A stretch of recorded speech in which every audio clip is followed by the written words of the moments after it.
There we go. Hey, Hello. we're here. We're here. How's it going? Yeah. What's up, Hey. everybody? We're gonna do a pod. Yeah. We were thinking about doing the co-op thing, but there's like stuff missing from the files. Vault Boy.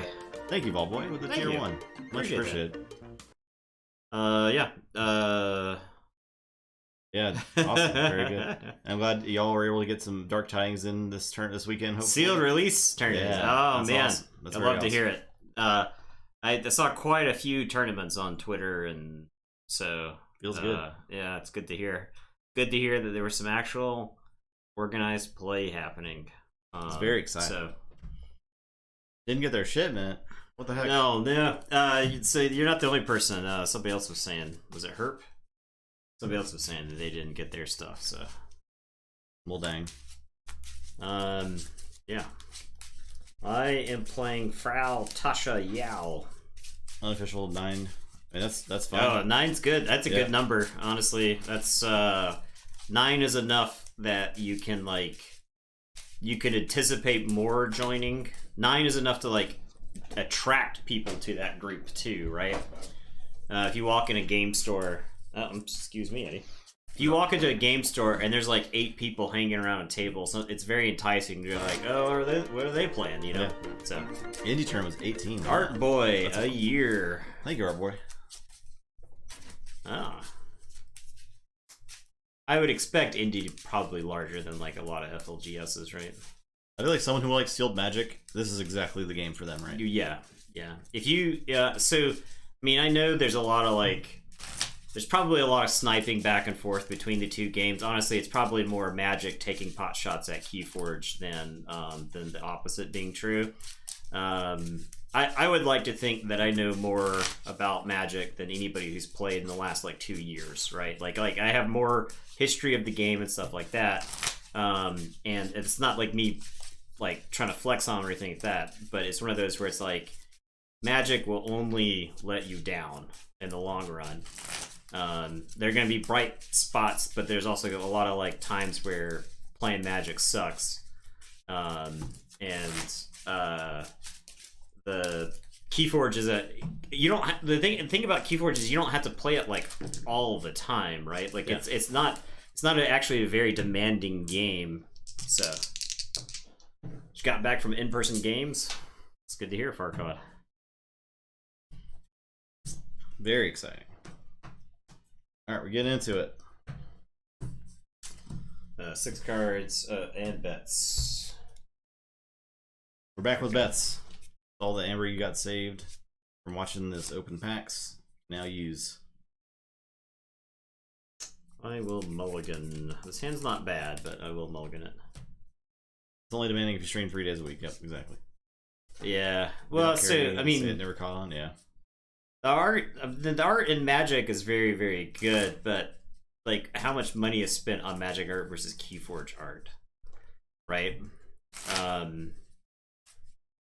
Magic is multiple factors larger, multiple factors of 10 larger than Keyforge is. I mean, a store kind of or somebody has to, at the store has to be flagshipping or pushing Keyforge, right? Because if you have a store that just carries it and they don't really try to hold events, it's not going to catch on there. You do need an ambassador for the game. Yeah. So it helps if you've got somebody local that's willing to teach people the game. The Magic art is good still too. Yeah. I mean, I'm not going to say anything bad about Magic art. So, but the art we did receive is incredibly awesome. But balance sheet. But the thing is, Magic art has they have a style guide. Whenever they make a setting, whenever they make a set, there's a style guide to unify the art, which is important when you're making a set, right? Because you want everything to feel like it's from the same place. Keyforge, the setting stuff is pulled in from all over the multiverse, right? So you want things to look vibrant and different, right? You want the Martians to look nothing like the Saurians. All right, my turn. Landkirker, yep. I will say Logos, I'll play Philo the Researcher, and I'll discard Science. And it's your turn, I'll draw 3. Good. Play Hammergram on Philip. Bang. Dead. Play Larry of the Lake, Staunch Knight, and Shifting Battlefield. You don't have any of the captures. I'm not moving anything. Okay. I am going to say Saurian. I'm going to play Hedonistic Intent and exalt each flank creature.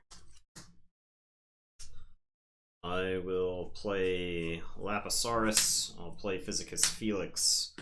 Got a Decadence. Do I actually want to exalt and reap with one of my creatures?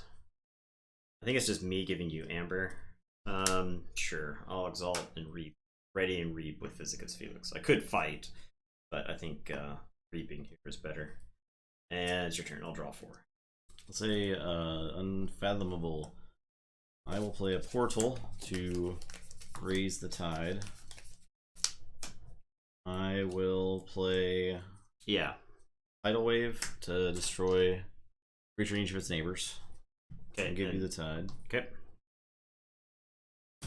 I will play Illusions of Grandeur and say Saurian. If I don't call it Saurian, I get 3. I'm gonna play a Calp and a Flamegill Enforcer. Okay. My turn. I will say Logos, so gain your 3. I'm gonna play Final Analysis. And I will play Theory or Conjecture, and I will just archive the top 2. And it's your turn, I'll draw 2. Okay. Forge. I'm already tired of playing against Unfathomable. All 4 of the decks tonight are Unfathomable. You're gonna be pretty tired of it. I am already tired of playing against Unfathomable. Yeah, so I guess because reprints carry over from set to set, right? It's kind of hard for a Keyforge set to have like a 100% distinct feel. I think I kind of like the way that the sets are handled, though, where like 75% of the commons are new, so that way when you're looking at a deck, most of the cards that you're interacting with are new. I'll play Biome Discovery. Raise the tide. I'm gonna play a Kincan, a Researcher. I will discard Grand Alliance Council. No, I've not seen Evil Twin Calp. What does it do? It does way different stuff. Yep. I'm gonna discard Professor. No, I'll play. Okay. Your turn. I will say Unfathomable and give you. I will Rakuzal's Chant Professor. I will play Hard Sign-In, Hookmaster, and Tomlaw of the Glow. And your turn, I'll draw 4. Discard any number of cards to deal 2 damage to an enemy. Oh, that's actually crazy. But yeah, he like lets you. It puts the calp restriction on you.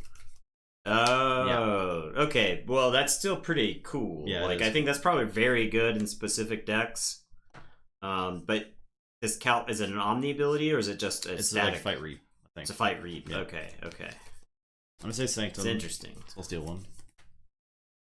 I will.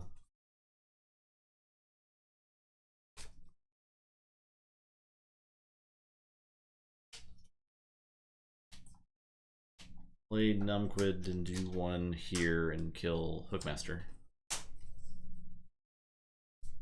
Play Zalvador. Capture 1. I will do 3 to each flank creature with Honor or Glory. And I'll discard Hammergram. I'll say Saurian. I will play Wipe Clear to do 1 damage to everything. I'll play Senator Quintina and I'll play Alstros Rostrum. And it's your turn. I'll draw 3. Finally made it to the stream after a while watching the YouTube videos. Nice. I'm glad you were able to make it. Thanks, Forge. Nice. I know a lot of people were avoiding spoilers until the set came out, so. Play Unfathomable. So I get steal 1. I will play Kincan went off this game. Gain 1. I'll play Abyssal Zealot, Word Sign, and Storm Surge, so you can't really. Okay. My turn. Yeah. I am going to say Unfathomable. I'm going to play a Frigorific Rod. I'm going to Maelstrom.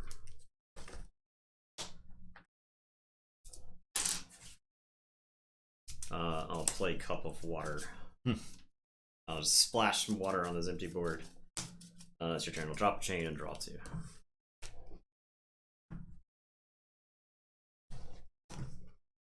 Okay. I'll say Starlance. So you face first in your demise, yeah. Play Kirker and Espeon, and I'll discard Selective Preservation.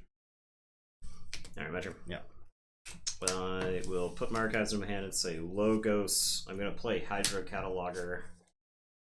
I am going to play Data Forge. I am going to play P.I. Sweven. I'm going to play Australia Seaboard. This Frigorific Rod didn't technically ready. Theory or Conjecture. I'm going to archive the top 2 cards in my deck. I think Starline's Unfathomable Logos definitely has a lot of potential. Yeah. And it's your turn. I'll draw 3. Say Sanctum.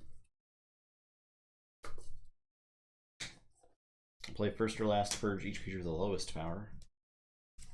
I will. Yeah, that deck actually does. Justin was talking about how that deck has a crazy amount of creature removal before this game started. Use Salvatore to capture. I'm going to play Almsmaster to capture. Your turn.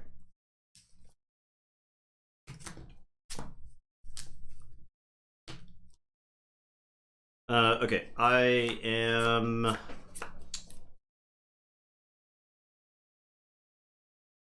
Almsmaster has taunt. I am.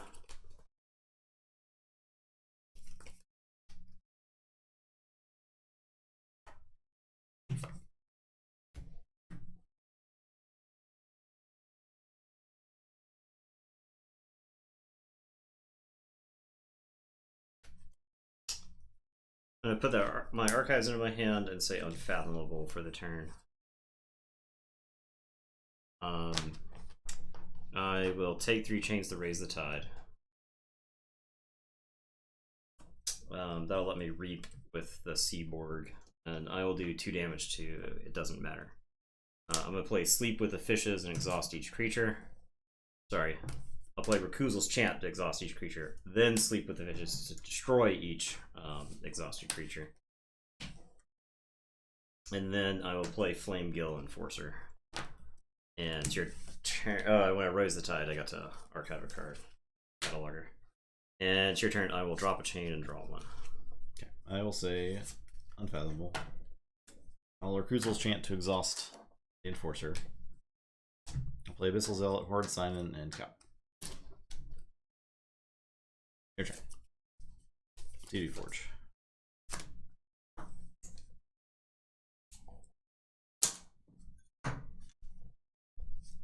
Yeah, Selective Preservation and Grand Alliance Council. It's like all kinds of stuff.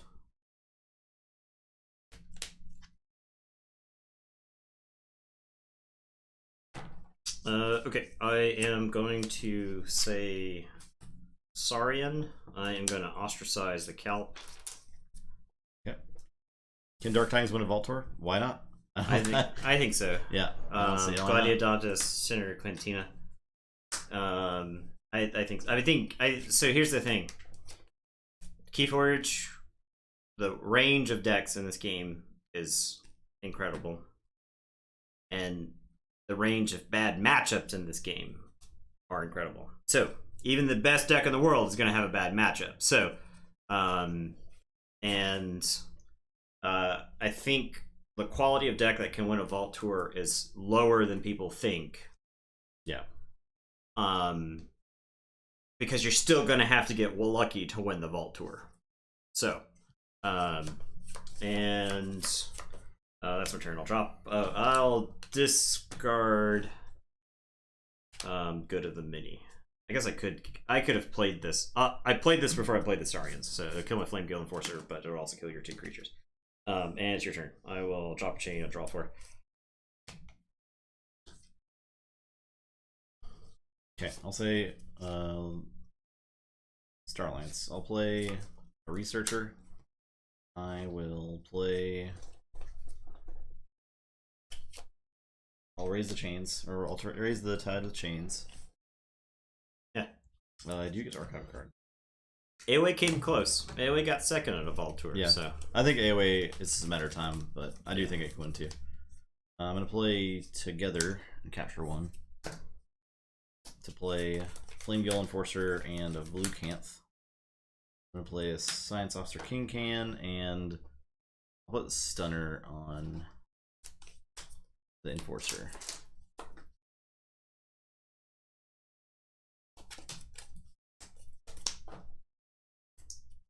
Drop chain, draw 2, shuffle, draw 3. Alright, I am gonna say Logos. I'll put my archives on my hand.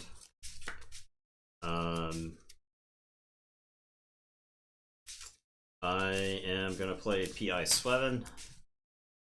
I am going to BDQ. I'll get the Gladiodontus and the Mutagenesis Researcher. Actually, I'll leave the Mutagenesis Researcher. I'll get Flame Gill Enforcer. I'll get Quintina and Velucamp. And then I'll call it quits there. And I am going to put a static charge on the Mutagenesis Researcher. And it is your turn, so I'll drop a chain, I'll draw this, and then shuffle and draw 1 more. Yeah, we played two random sealed decks versus the Keyraken and with AOA and I will say. Yeah, Coda Shadows was like honestly a mistake in my opinion. Coda Shadows didn't really know what the value of stealing was. Yeah, for some reason they thought that like stealing was like the equivalent value of capturing. Okay, I'll say Sanctum. I'll play Numquid, do damage to Sweven and kill it.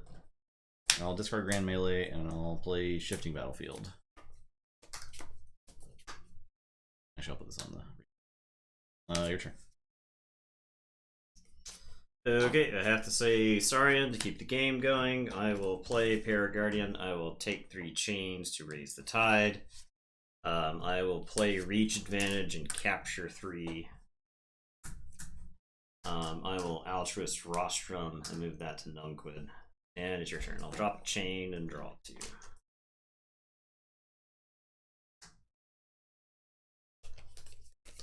Yeah, exactly. They thought, like...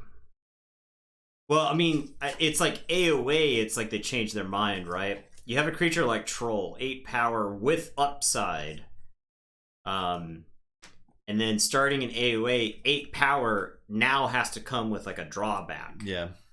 You know, because Groggins is fine, but Groggins is just strictly worse than Troll.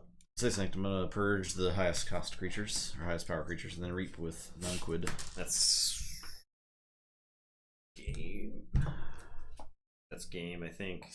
I can say Logos and play Theory Control. Oh, I got to archive a card with the Hydra Collider.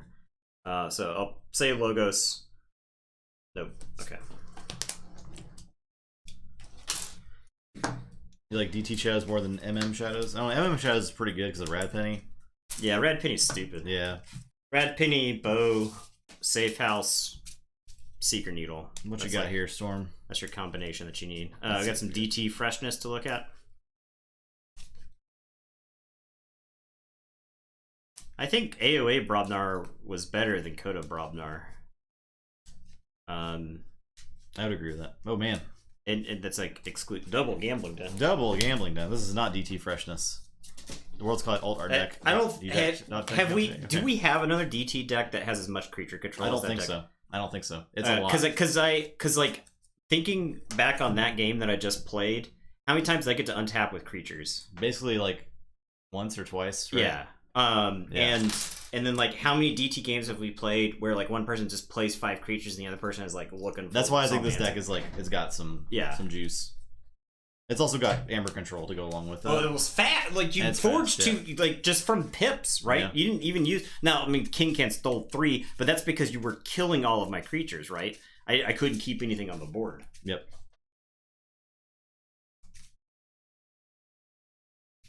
All right, so Stormstrong's deck. So this is your alt art. What's alt art in here? Is it the Hidden Stash? No, it's the Unsuspecting Praise. Is this the one we sent you? No, he said he got today. Oh, from the thing. Yep. Relentless Whispers is the card you were thinking of. By the way, sorry. Unsuspecting Prey.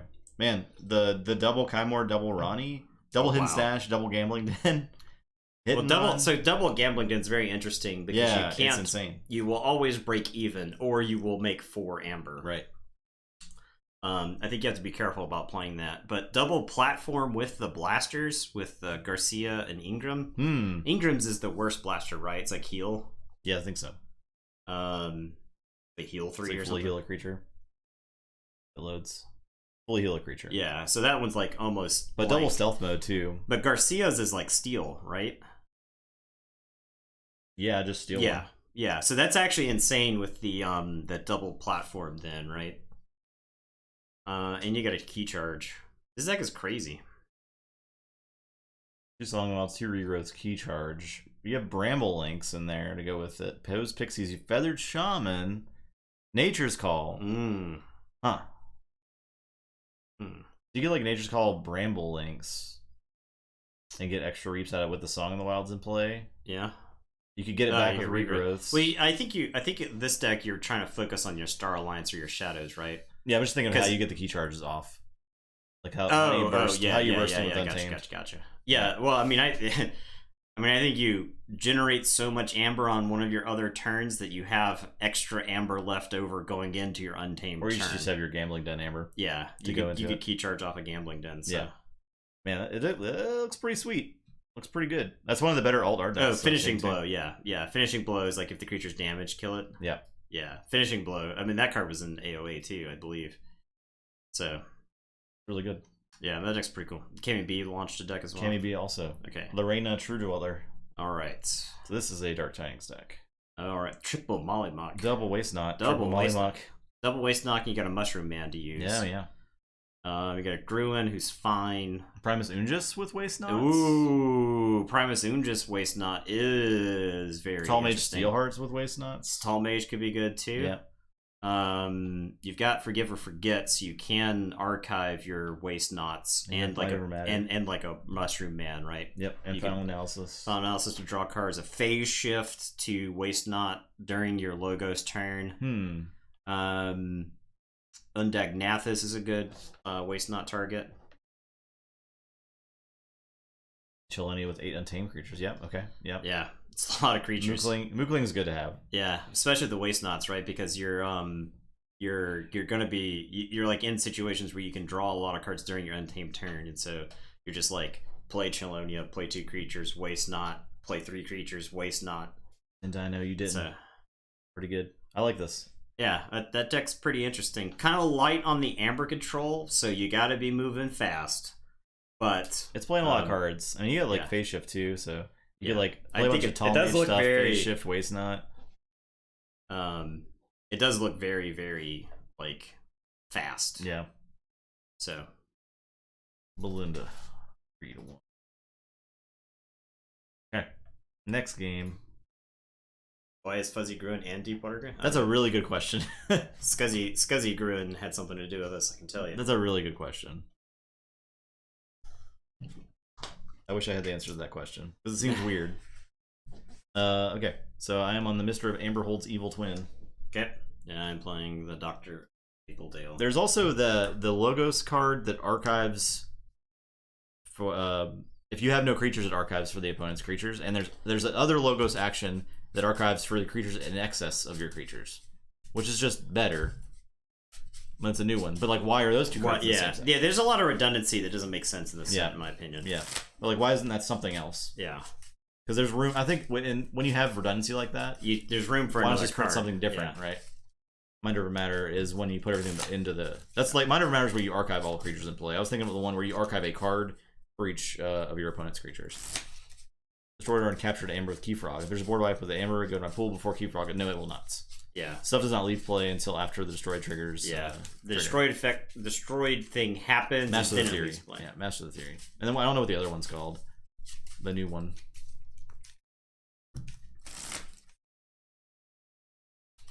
Matter. Archive Match Shalonian 6 and 10. Ooh. Yeah, that could be good. Backup plan. Yeah, backup plan. Yeah. I like backup plan. I don't like Master of the Theory so much because it's really hard to like get value out of. You have to have the right type of deck to get value out of it. Yeah. It's like you want to run lean on creatures. And some logo sides just can't really. Well, I mean, it's not even the logo side's fault. Just other sides. It's just like if you're like a Saurian Sanctum deck, you're like, well, I want my creatures in play. Better with stuff like, I guess, like Final. No, it doesn't really work with Final Analysis. It's better with like Shadows or Untamed, where it's like you want to play your creatures at a very specific time. So.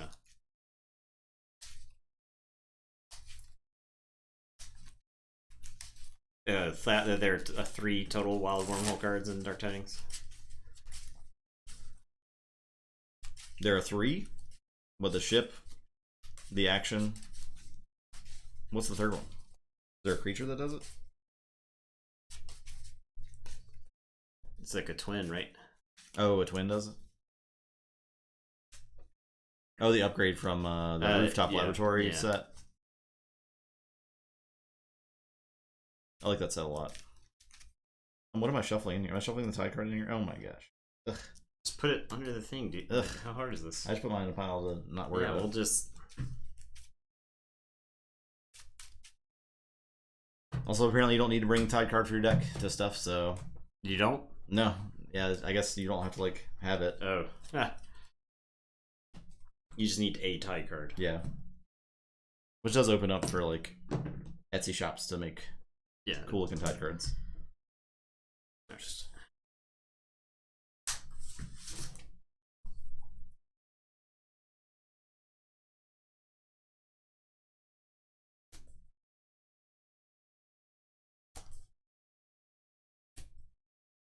I'm looking. You threw away all of them, KB? I wouldn't have thrown them away. At least put them in like a pile off to the side.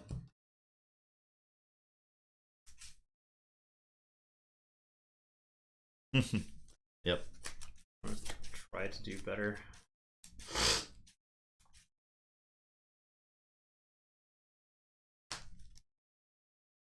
I would still keep mine intact just in case they change something around that rule later on. I'm gonna try to do better. I'm gonna mulligan. And I don't know if that's even official yet. Like, we haven't had a tournament where the tournament organizer could be like, well, your deck's not complete. You don't have your 38th card. The, I don't know if anybody here is into tabletop gaming, like miniatures, board gaming, or anything like that, but you could make a sweet, like, liquid, water. It's like, I forget what it's called, but it's like this translucent material that looks like water on a base. You can use it to like make it look like miniatures are walking through water Resin? or stuff like that. Yeah, you could make a sweet one of those where it's like one side has got like water on it, and the other side looks like it's completely barren. Ultra Gecko. What's up?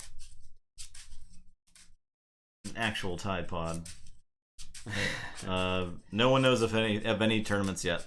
Oh boy. Yeah, it's not announced. The only one that we know of for sure is Worlds in May of next year. It is literally a year away. That's the only one we know is planned for sure. But that there's even close to planned. I think right? it is looking good for Vault Tours later on in the year. I think it's like a 75% chance Gen Con has one. I don't know that Yeti will run that one because usually Fantasy Flight ran theirs, but now they don't really have any organized play games besides Keyforge, so who knows if they even will. So I could see Yeti running that one too. I know that Yeti's ready to run with it as soon as they get to go. I can't see a set coming out on time this year, like in November. Yeah. I just don't see it happening based off of the clusterfuck that was this set. Getting out on time or getting out. It wasn't out on time, but I can't imagine that they're back to normal, right? So Alright, I'm gonna say Logos, I'll play Bilge Warden. And it's your turn. Alright, I'll say Starlance. I'll take the Tide. Omnipus is pretty fun. I'm gonna play together to play Jackie Tar and Shoulder Id. And then play Agent Septia. Your turn. Okay.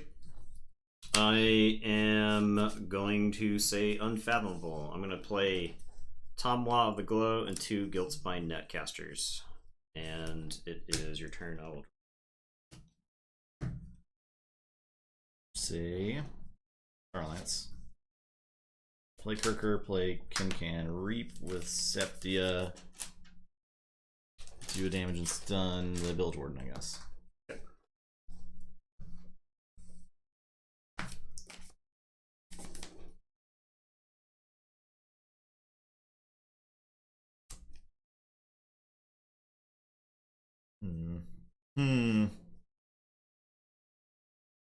We will not be doing any pool or hot tub streams for Keyforge. Don't worry. The tide indicator is us having to move all of the water in the hot tub to the other side of the hot tub. Yep.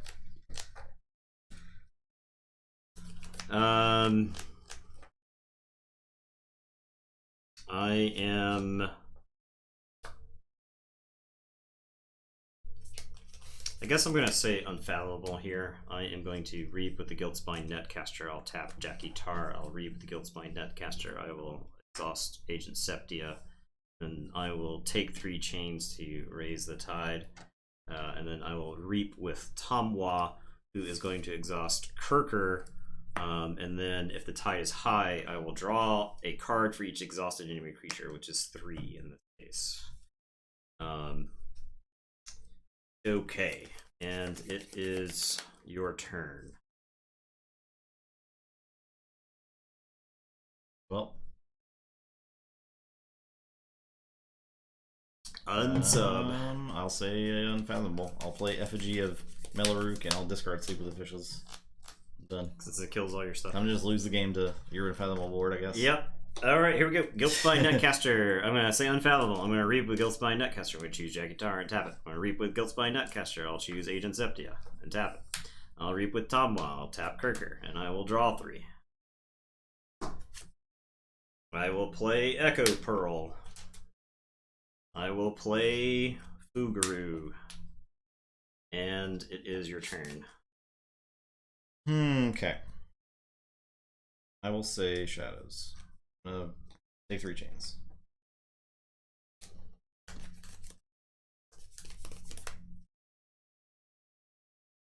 I tied at the Treadwater. I think I'm gonna Cement Shoes the. Oh, I don't have to take 3 chains because I have Cement Shoes. Yeah. Okay. And capture 1. I will play 2 Evil Sea Urchins.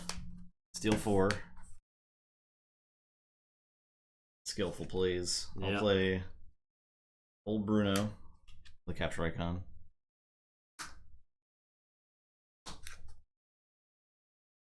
And I'll put a hand cannon on Kirker. Shoulder Ed will Reap. Okay. Your turn.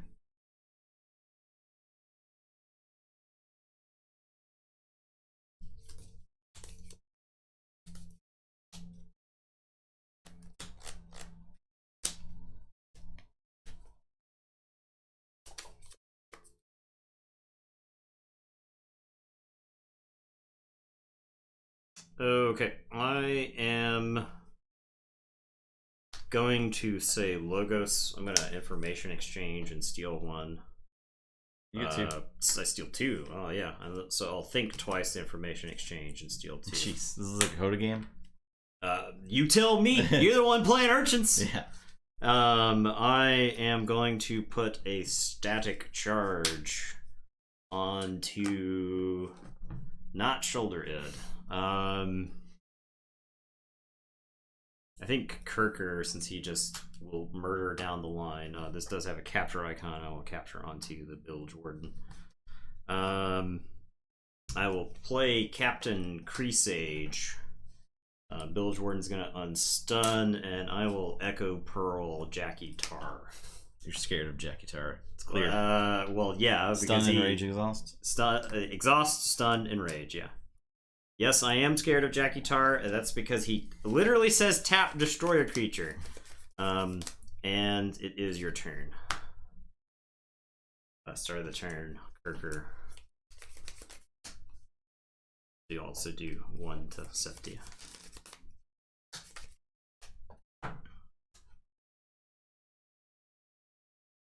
Drop a chain. I don't drop a chain because I've got I don't know when the drop a chain was asked, but I drew a bunch of cards off Tomlaw of the Glow, so my hand has actually been above the maximum hand size for several turns, so that's why my chains are just sitting here.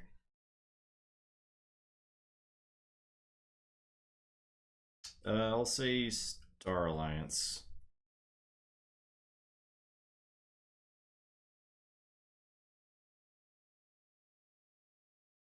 The static charge over here. I will play a Kirker, play a Gung. Actually, I'll wait on a Gung a second. I don't want to do with that yet. I will reap Septia and shoot the Bilge Warden.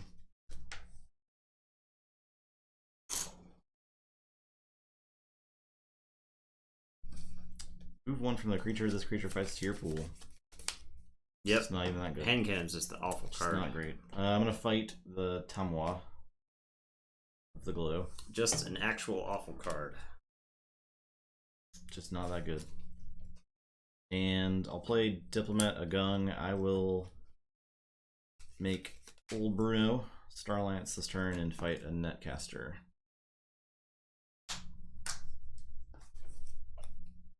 And I'm done.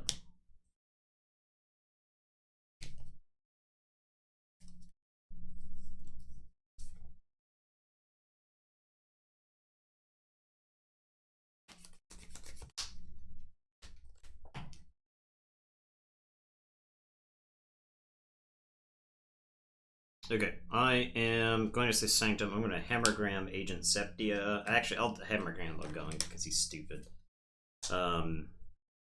I will play Light Everlasting. I don't have any Sanctum creatures because I have not taken a Sanctum turn yet this game. I am going to play Seneschal Sargasso. I'll capture 1 on Seneschal, capture 1 on Creasage. I will play Grey Augur. I will play Orpheal, and I will play Orpheon. And it is your turn. I Hammergrammed Septia. I think Hammergrammed Gung. Oh, yeah, you're right. JK. And I will drop a chain and draw 5.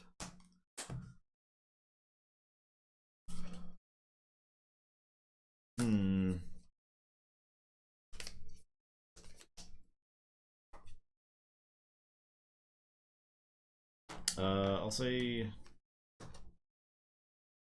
Unfathomable. Shadow Self. I don't think you want Shadow Self and Shoulder in the same set because then people's heads start exploding with the rules. With the rules questions that begin. Oh god.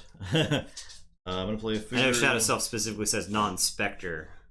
Netcaster, neighbors. Sign in, Hookmaster. Right there. Yep. Okay, your turn.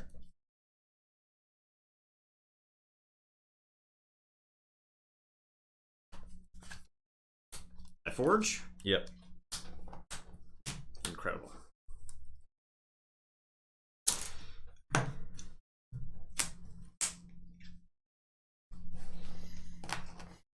Does Corsage get skirmish from the ties high because of Orpheal? Yeah, I would say yeah, definitely. Yes, while you control another creature with elusive, taunt, poison, or skirmish. So yes.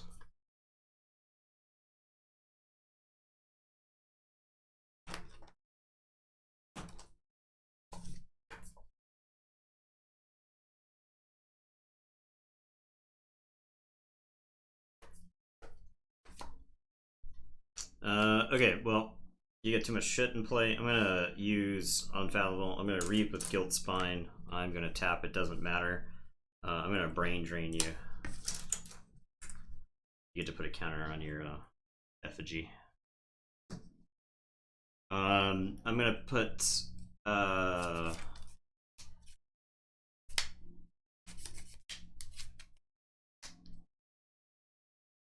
cement shoes on top, and then I'm gonna maelstrom.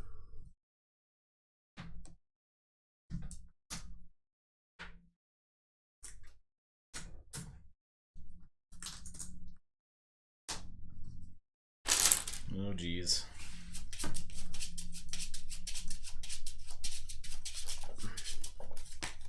Machine spirits. I too know what it's like to walk through life automatically as if you were a machine or perhaps a ghost.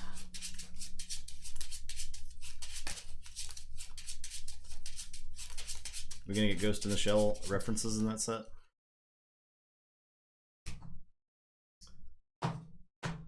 It's a lot of stuff on top of my deck.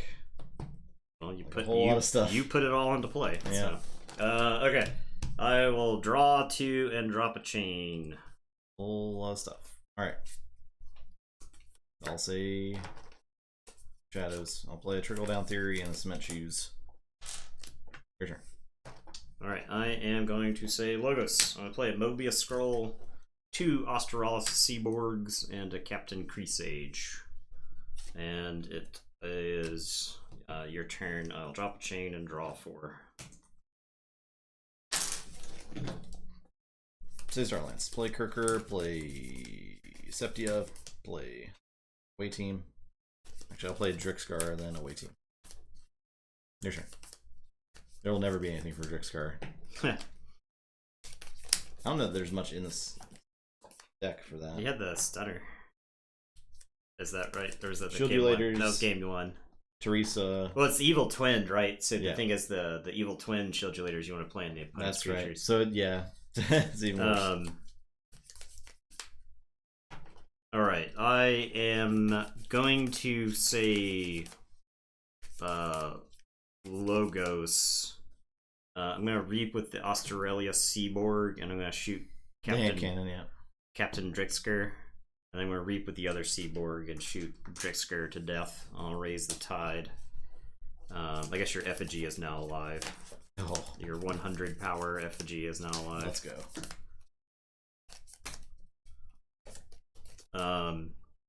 I will reap with Captain Creasage, and then I am going to use the Mobius Scroll.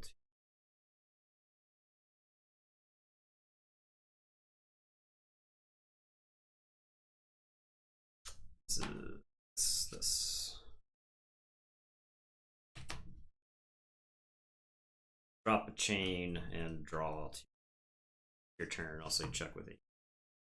See, unfathomable. I'll gain 1.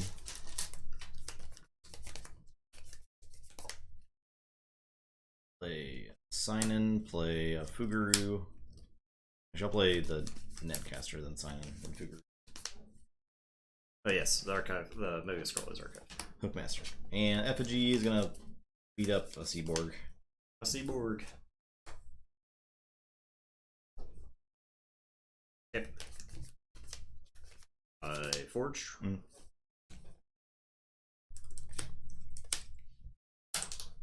you draw your entire deck with a waste not Effigy? Yep. You would draw 50 cards. And you don't stop drawing. You would draw your deck. Cards. The waste knot would not be placed in your discard pile, but you would draw your deck, then you would shuffle your discard pile, whatever size it may be, form a new deck, continue to draw that, and then the waste knot would go to your discard pile, because you have to resolve all of the drawing before you can put the action into the discard pile. So yes, you would draw your whole deck minus the waste knot. All right, I am going to say Logos. Captain Creasage is going to reap. Seaborg is going to reap. I am going to shoot.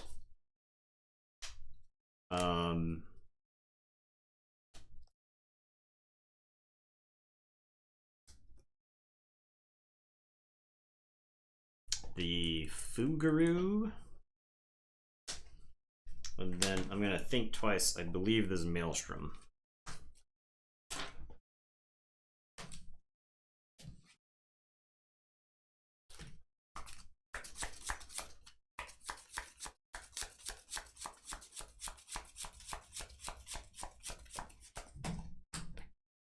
Feels pretty bad, man. That's fine. Okay. I will drop chain and draw one. Feels pretty bad. I'll say shadows. I'll take 3 chains. Take the tide. I will play a sea urchin. Yes, Maelstrom is now perched. Play shoulder id. Play old Bruno. Play Jackie Tar. I guess I'll do that. Okay. Your turn. Okay, I am going to say Sanctum. I'll put my archives in my hand. I am going to play Grey Augur and Orpheal. And Seneschal, and I will capture here. Actually, I'll play this Orpheon first, and then the Seneschal, and I'll capture over to here since Orpheon's got armor. And okay, it's your turn. I'll drop a chain and draw one. Play shadows. Reap with Jackie Tar. Destroy Orpheon. I spent this whole game trying to stop that from happening. Reap with sea urchin. Reap with old Bruno. Reap with shoulder id. I'm done.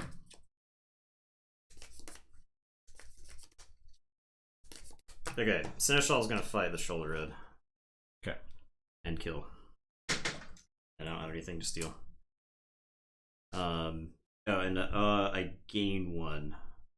Fight game. So I gain the one after the fight is over. The shoulder is already dead. Yep. Great Augur is gonna fight old Bruno, and then Orpheal is gonna fight old Bruno. I have fight gain 2, and then Great Augur gives me fight gain 1.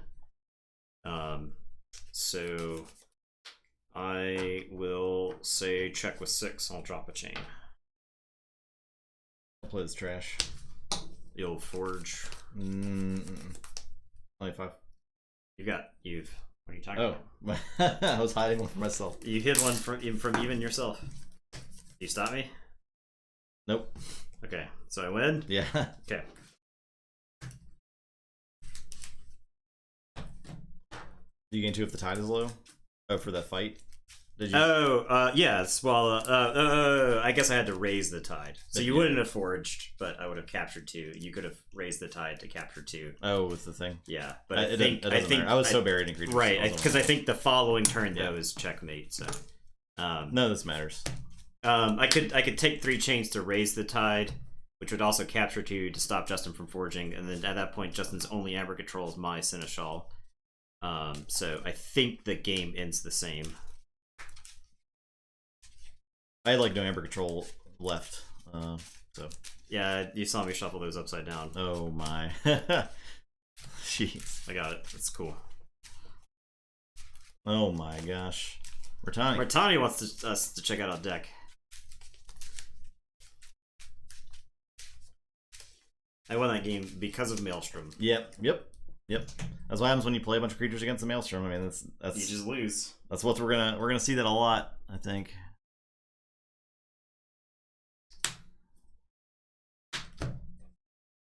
None of this matters. I lost after the first Maelstrom, to be honest. Just say Smith. The second one sealed it. Sealed it, yeah. Where is it, Mertani? You just copy Vacant Mara. Copy the Dex Keyforge link in there.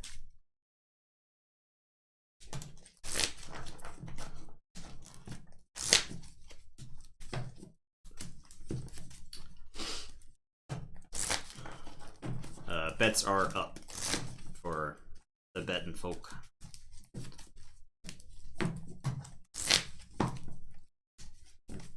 Two Maelstrom, 2 Storm Scourge. By fun, I mean super mean. Yeah. Unfathomable. Yeah. No. There's no contest? JK. Bets are... I tricked everyone. Now everyone knows how everybody's going to bet. Now the bet is live. I lied specifically to you, Coderad. I had no problem looking chat in the eyes and telling them. This is for all those Transformers references you keep making. 10 million amber and emotional damages. Making it Shadow Mara. Ah. Is that what it is? Bring low, 2 Orpheon first or and lasts. Orpheon and Orpheol are pretty good. Yeah, they're solid. First or last sure is good. That card is stupid, honestly. Sure, like really, first really, or last really is good. just insane. Yeah. Teresa's good. 2 Grand Alliance councils. Unity or Discord. Unity or Discord's you can put creatures back in your hand, correct? Yep. Or use a non-Star Alliance creature. Yeah. Light of the Archons, Officer's Blaster, Corpulent Collector. and Countersuit. 2 Brain Drains. Sorceress is the ship, right? You Yeah. can, and a Whirlpool. Call the Void. Call the Void is very good. I don't know if this is a Whirlpool deck though, right? So Amber doesn't do anything. So Amber is technically a holdover. Collector. Ketzer. Or the Corpulent Collector. That's pretty good. Amber is a holdover from before channel points were initiated on Twitch. Twitch in like August of last year let you gamble Yeah. with channel points, but we had always done our gambling with Amber, which was like its own independent thing that was kept up with by Stream Elements. So it's its own separate betting thing. Something else about the Amber is it doesn't have any value. It is the Amber is just purely bragging rights at the end of a season. You can say that you've got the most Amber, and it's a way to gamble on the stuff. Our channel points have actual value in the channel, so we don't want to gamble with channel points because there's like a way to derail our content with channel points. So we don't want to like mess up the channel point economy off that. So the Amber is just a separate thing. It's kept track of by Stream Elements. You can type the chat command /Amber. There you go. Eddie gets a treat. That is a potential reward with channel points. So Right, roll play all day. yeah. All right. So sorry. Back to this deck. I love Hookmaster. And Countersuit is pretty good. 2 blasters, 2 Light of the Archons. Do you have? I'd be worried with the Whirlpool is that you're like giving your Voltron creature to your opponent at some point, and it's like a Teresa, and then right. And that's bad. But like there are definitely good Whirlpool plays in here. Like the Collector. Corpulent Collector is insane. Yeah, it's really good. You can also set up the Orpheon into the Whirlpool, right? Because it can reap and capture a bunch, and then you can just give it over to your opponent. So, all right, Eddie treat. Eddie treat.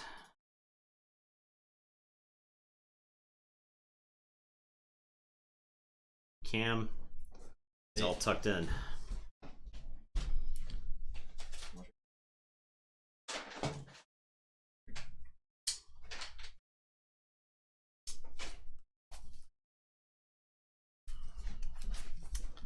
Okay. Back to the game. Yeah, you're missing the one card you're missing is Urian in that deck because Urian would be insane with double Eye of the Archons, Vault of the Blaster. Double Eye of the Archons and Officer's Blaster. So.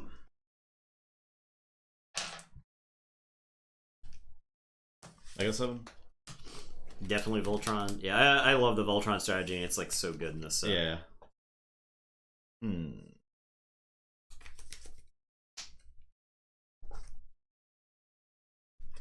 I'm looking. I will keep. Well, the good news is, you got the encounter suit in there. Scavazzi to defend against the Maelstrom. Appreciate those bits. Thank you, Scavazzi. Thank you for stopping by. Your 4 Urian deck. That's a lot of Urians. It's pretty good. Slap it up in the Discord. We'll take a look at it.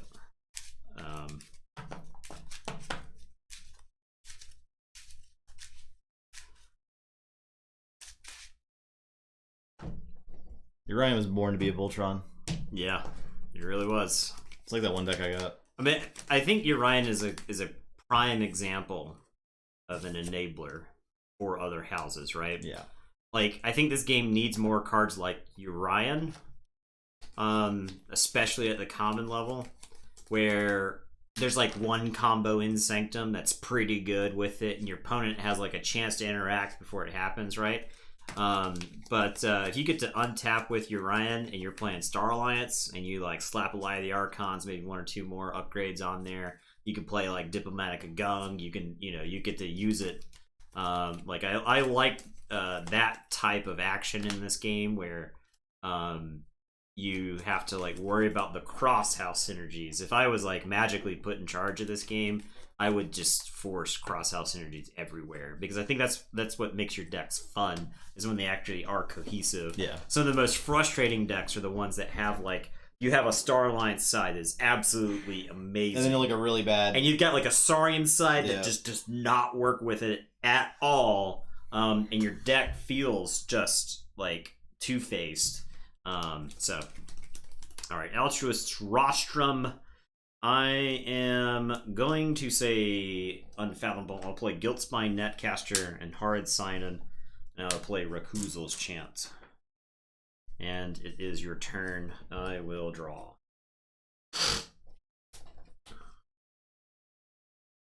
I will say... Sorry, and I'm gonna play... I'm gonna play Paraguardian. I will... Set 8 designed by me. Decadence to Exalt ready and use him to reap. I'm gonna Rostrum onto the Sign-In. I'm gonna play Good of the Many. Take all the stuff. Then I will play Gladiodontus.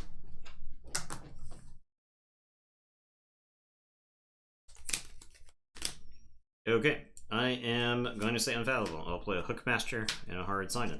And it's your turn. I will draw 2.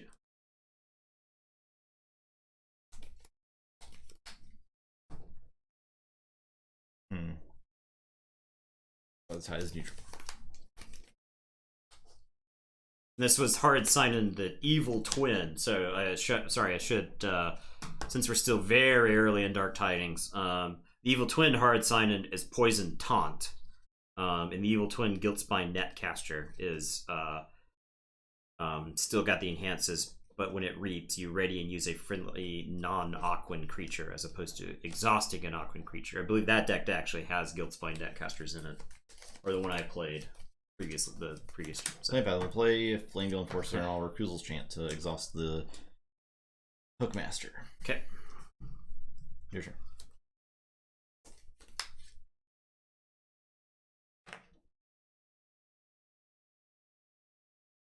They wouldn't even have to hire us to use that teaser demos. They could just send us stuff. We would just do it. It's true. But, you know. Okay, I am going to say Star Alliance. I am going to play together to play Jackie Tar. And then I'm going to put the Evil Shield You Later onto the Flamegill Enforcer to give -2 power. And it is your turn. I will draw 3. Does it fathom of non-Aquans or beasts? It has Tentaclids. Actually, I don't know what Omnipus is. I assume it's a beast. I think the Tentaclids are Tentaclids, though. Yeah. I would assume there's probably a couple other things, too. Yeah, Horrid Sign-In is a beast. And Wacolia may be a beast. And I know Seabringer Kakoa might also be a beast. Sorry, and I'll play Hedonistic Intent. Got your starter set in, and got a few games in your brother. Super fun game. Can't wait for more. And I already want to buy more packs. Awesome. Mission accomplished. Yeah, exactly. So I will Rostrum there. I'm gonna play a Lapisaurus and unstun the Gladiodontus. Yeah. Welcome aboard. Hope you have a lot of fun with the game. Alright, I am gonna say Shadows. I am gonna Cement Shoes the Flamegill Enforcer. And then I'm gonna hit him with another pair of Cement Shoes. I'll capture onto the Hard Sign-In, I suppose. That will raise the tide, which will let me play the Evil Sea Urchin. I will reap with Jackie Tar, who's going to do 6 damage to the Lapisaurus. And that's my turn. I'll say check with 7, and I will draw 3. Say Unfathomable. I'll play Portal. Take the tide. I will play Frigorific Rod. And Tamawa of the Glow. For sure. Alright, so I will Forge.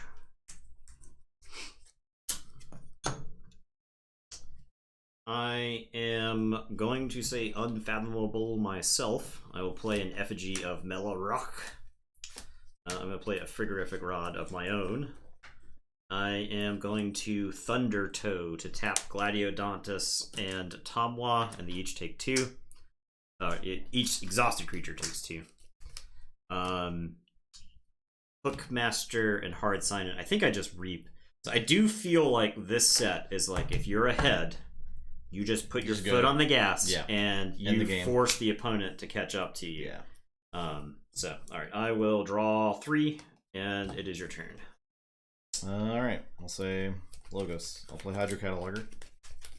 I'll play Science. I'll play Villa and Seaborg. Draw. Play Data Forge. And gain 2. Your turn.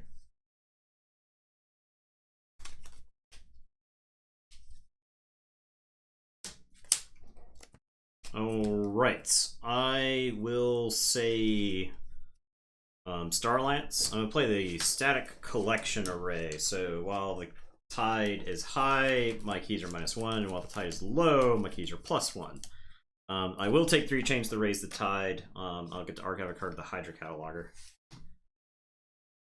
And then I am going to play a Agent Septia, a Lieutenant Kirker, a Kincan, and a Way Team, and I'll Shield You Later the Tamwa to kill it, to give it -2 power. And it is your turn. I will say check with 6. I technically only need 5. I'll drop a chain and draw 5. Big yikes. Alright, I'll say Unfathomable. I will Maelstrom. Okay. Imagined this might happen.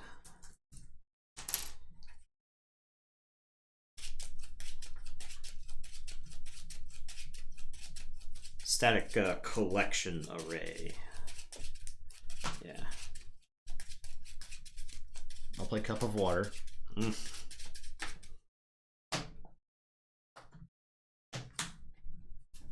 I will play Hookmaster. Play Sink or Swim to discard a card from your hand at random.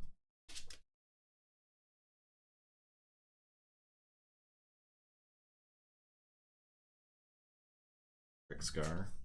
I will exhaust the Frigorific Rod. And I will take 3 chains to get the tide. Archive a card. Your turn. Alright, I do not forge. I will put, I'll say Shadows, I'll put my archives into my hand. I am going to play Trickle Down Theory to raise the tide. That'll let me archive. That deck has tons of ways to raise the tide. Yeah. Cards. Harley! Harley! What? Harley subscribed. That's a name I haven't heard since before the pandemic. Thanks, Harley. I thought Canada had been physically severed from the United States. That was the only reason you wouldn't be here. So that's a blast from the past right there. I will gain 2. Work schedule change, nice. Oh yeah, well fair enough. Hope you've been catching up, or if you haven't, welcome back. Good time to check back into the game, that's for sure. Yeah. And then I'll give the sea urchin a hand cannon. And it is your I turn. didn't get 2 chains from Maelstrom, but I still lost chains. Yeah. Alright, so I will drop a chain and draw 3 and say check with 9. Alright, I'll forge. Watch with the plebs on YouTube. There's nothing wrong with YouTube watching. We appreciate all the YouTube viewers. I'm gonna say who are Logos and Final Analysis. Okay, so I draw 1. Play Phila, I'll play PI Swevin. Draw. I can pick this up too. I'll play Seaborg and draw.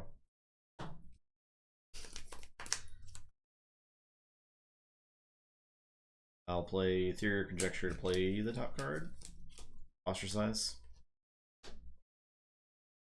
Oh, looks like you're losing 1 and purging 1. Did you want to take chains to raise the tide there?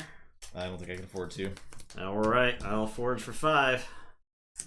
Maybe I had to, but I don't know. You would be drawing no cards, right? Because you'd go to 7 chains. Yep. Alright, I am going to say Star Alliance. I am going to play Kincan. Away team. Septia. I'll put Teresa on the away team. And it is your turn. I'll drop a chain and draw 3. Say Logos. Cinco Stan. Sine, cosine, tangent. Thank you for subbing. Appreciate that. I will say Star, or I'll say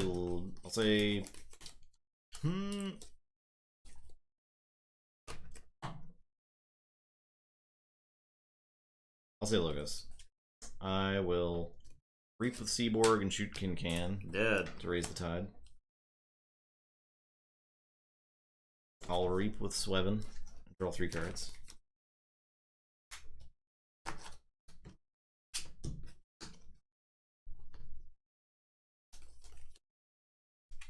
I'll Ethereal Conjecture and play the top card of the deck.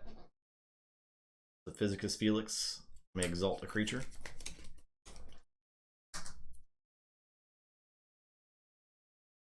I will put a static charge there. I'll Bouncing Deathquark, kill the away team. I get to archive 1 from the Hadra Catalog. Didn't do that. I will continue. Get these 2. Your turn. Alright, I am. Oh, you reaped twice, so this has 2 counters on it. 2 awakening counters. Alright, I am going to say Unfathomable. I'm going to Frigorific Rod Swevin. I'm going to play a Horrid Sinon, a Hookmaster, and a Fugaru. And it is your turn. It is your turn. I will draw these 4. Say Sanctum, or sorry, I'll play a Gladiodontus. I will reach advantage to capture 3 onto the Gladiodontus. A Rostrum 1 onto the Fugaru. And play Wipe Clear.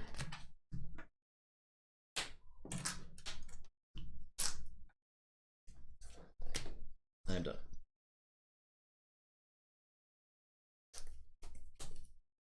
Draw 2 and shuffle and draw 1. What is this?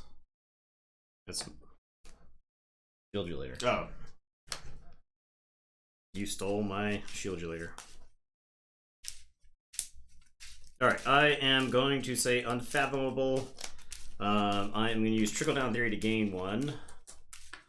I am going to Frigorific Rod the Gladiodontus so that I can sleep with the fishes to kill it. Horrid Sign-In is going to reap. I am going to take 3 chains to raise the tide.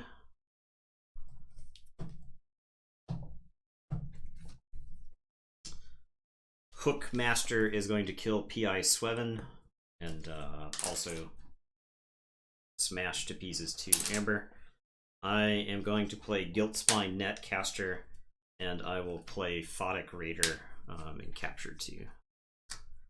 I will say check with 6, and it is your turn. Into archive. Oh yeah. Okay, and it is your turn. I will drop a chain and draw 2. See, unfath. I will pick up the archive, play Portal, raise the tide, and archive the top card. I will exhaust each creature. Maybe by round 2. And then I will. Oh yeah, you're right. I just put it on the wrong. Sleep with the Fishes. I exhausted everything. Okay. Yeah. And then I'll play Horde Sign-In. I'll tap your Trickle Down Theory. Okay. Your turn. Alright, I will put my archives into my hand. And I am going to say Shadows. I don't forge because of the static collection array. I will take 3 chains to raise the tide, and I'll archive. I'll play this idiot sea urchin, capture or steal 2. I will play Jackie Tar. I will play Old Bruno, who has a capture icon and then also captures 3. I will Hornswoggle the Altruist's Rostrum. And then I am going to ransom the Horrid Sign-In. So you cannot use it, and if you want to use it, you have to pay me 2 Amber to destroy ransom. And it is your turn. I'll say check with 9, and I will drop a chain and draw 2. I'll do your conjecture. I'll ostracize. You win. My own creature again. That deck when it doesn't get Maelstrom twice. Yeah, well, that deck just whatever it's supposed to have in the set. That deck ain't got it. That deck ain't got it. Yeah, it tried. It tried. It didn't. It wasn't like I don't know. It just feels outclassed for whatever reason.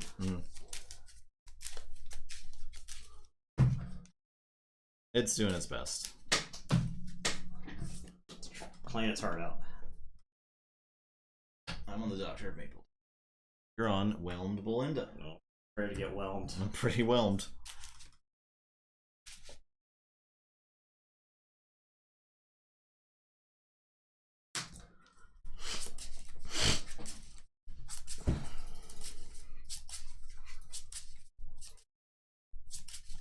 Evil Twin Sea Urchin. What a stupid card. Steals a lot of amber.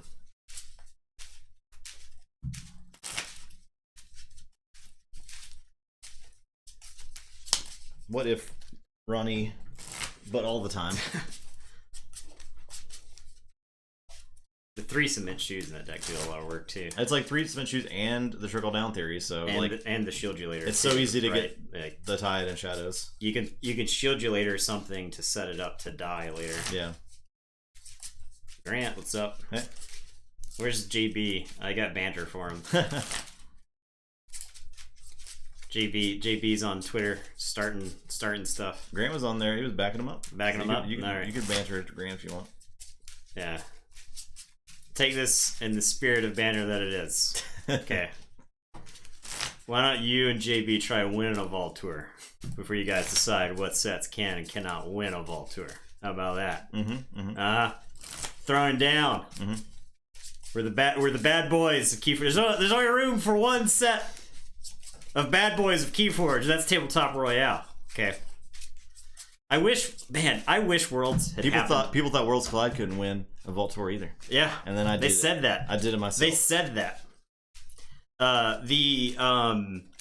wish Worlds had happened so that like all of the teams could have met each other, because the amount of shit talking that Worlds would have provided forever would have been amazing. Agreed.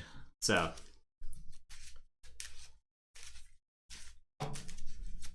And like I said, it's just banner. It's just banner. You and JP are both great players. But yeah, it's true. Yeah, I know. I know the Vault Tours need to actually happen, right? Like that's the first thing.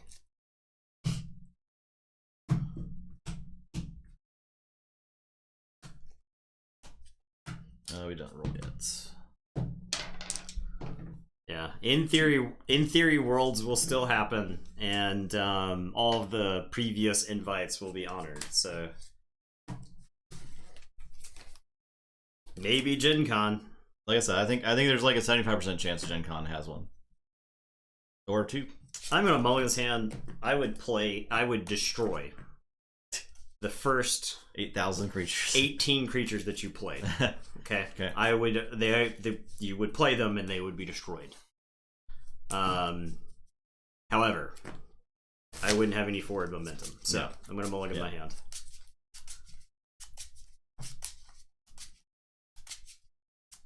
Yeah. There's gonna be a lot of invites, yeah. I would be surprised if they do another round of primes. Yeah. Because, like, this set was supposed to be out in February, right? They haven't even announced Prime Championships.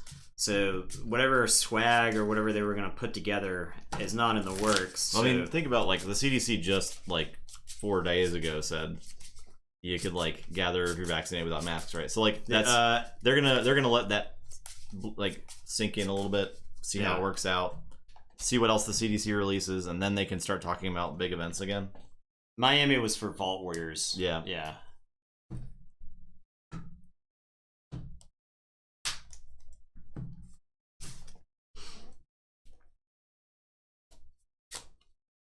Sounds worse.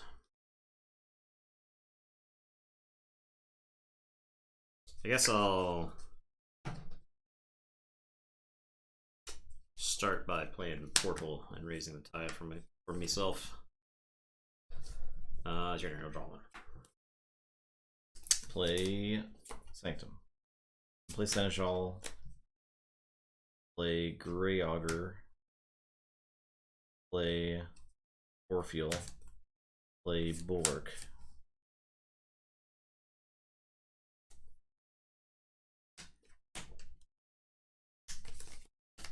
Okay, I'm gonna say Unfathomable. I'm gonna play Hard Sign-In, and I'm gonna play Illusions of Grandeur, and I'm gonna say Unfathomable. So if you choose something other than Unfathomable, then you have to give me 3. And I will draw 2. Go ahead. Well, I'm pretty sure it's worth it to play Sanctum here because the sheer amount of stuff I get to do. So I'll say Sanctum. You can have your 3. I will raise the tide and capture 2.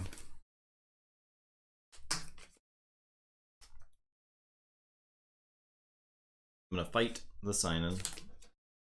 That's assaulted and skirmish. I get to gain 3. Oh yeah. Because the assault isn't killing it. Yep. I'm gonna discard Hammergram. I'm gonna reap 3 times. Okay. I'm gonna say Starlance. I'll play Kirker with a stunner. And it's your turn. I'll draw 2.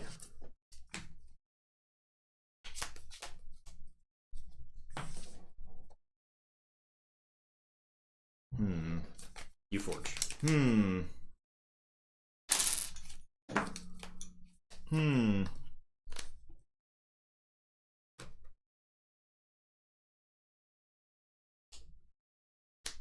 Orpheal can't live against Kirk. Seneschal can't live against.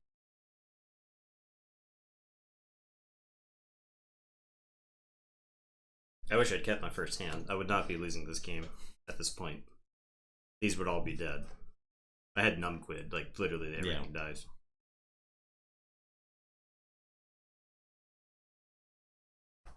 But do I just reap 3 times?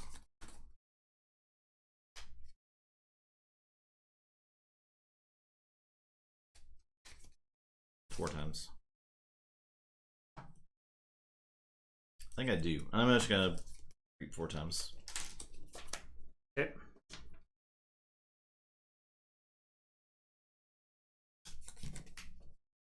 Against the deck that kills lots of creatures, I think you use your creatures when you can. Alright, I am going to say Star Alliance. I'm going to play Rocketeer Triska and draw a card. I am going to have Kirker fight Orpheal and stun Seneschal. And I'm going to fight Bulwark, stun Orpheal. Fight Greyhawk. Nah, I gotta fight Orpheal. Fight game stupid. Okay, I'm gonna do that. And it is your turn. There we go. So I'm gonna play Isotropic Core to give all my creatures hazardous 1. Play Seaborg. All information exchange. Your turn.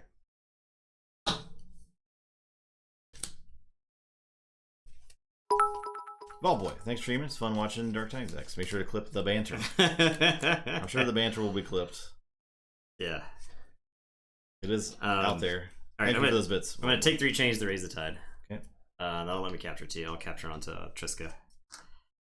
I am going to play Staunch Knight, who is ready. I'm going to play Alms Master, who is ready. And they'll each capture. I'm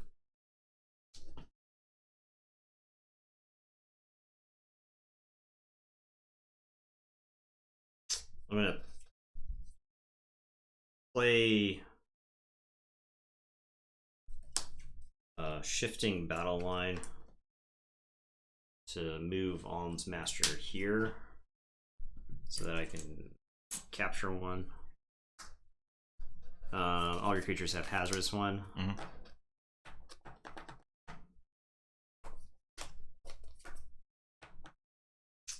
Do I reap twice, or do I take the Bulwark out? Seaborg is also great. I guess I reap twice to try to get back into the game. So I'll reap twice. I go to 6. And I'll say check with 6. I've got 3 chains. I had to take chains. So I will discard Honor or Glory because I think it just kills my stuff. So your turn. I will drop a chain and draw 3. I'll say Unfathomable. Play Echo Pearl. I will Maelstrom.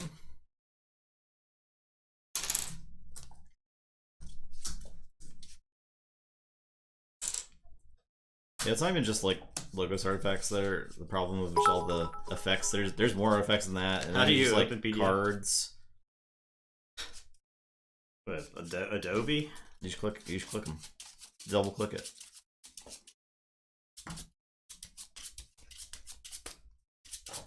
There's just so many things that happen when you do stuff in this set to remember, and it's gonna be really difficult if you're playing mostly on TCO to remember all that stuff. Because all that stuff's taken care of for you. Yeah. And I'll play Hookmaster and Netcaster. Your turn. Okay, so I will forge.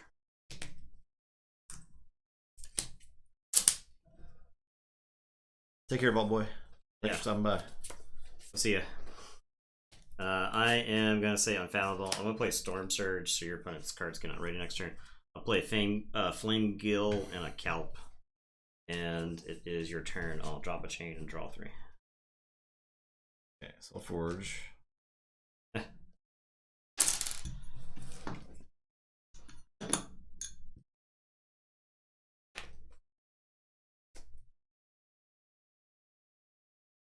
Effing Kelp, dog. I guess I'll say Unfathomable. I will fight the Kelp. No, taking chains. No. 3 chains to make you lose 2. Probably not worth it. I'll reap with the Netcaster and exhaust the Enforcer. And I'm done.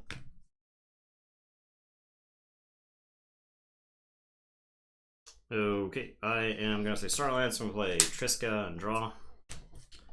I am going to play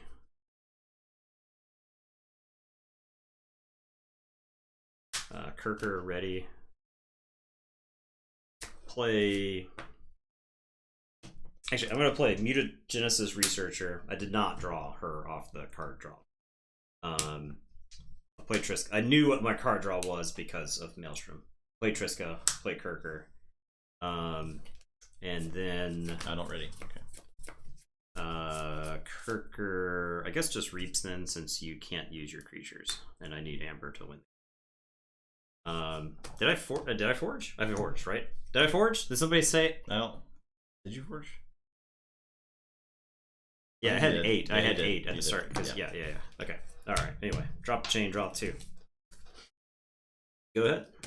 Say Sanctum. Play Bulwark. Play Seneschal. Grey Otter. Or I'll do that and then play Orpheon. Your turn. All right. So tide is low for Orpheon. Right. Yep. 3 armor and reap capture 2. All right. I am gonna say Sanctum. I got a hammergram for you, Guiltspine. I've got a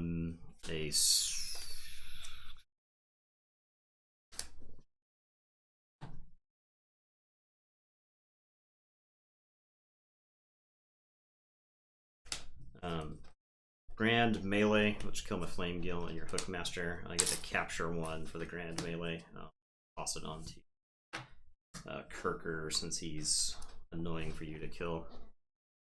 I am gonna play Alms Master here. Capture onto Triska, who's ready. I will play a Staunch Knight. Alms Master kills the Grey Augur. Takes 3. I'll Hammergram Orpheon. He's got armor, but he is stunned. And it's your turn. I will draw 5. 6. Sorry, draw 6. I have no chains anymore.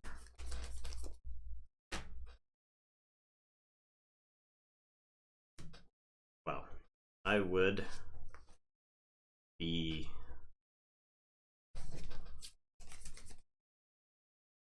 Did you guys notice the point in the game when I started drawing the removal? Did you recognize the point in the game where I began to draw it? So look, I'll play Bill Jordan. Big Tide. I'll play a Seaborg and a Seaborg. I do get to capture 2.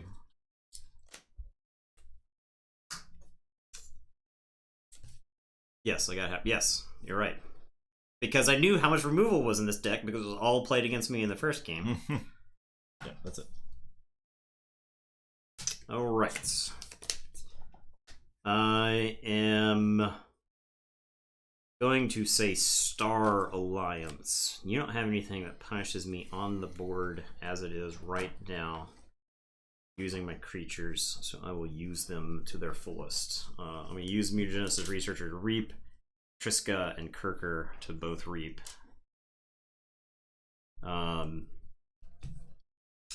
I am going to play Grand Alliance Council. I'm going to choose Staunch Knight, Triska,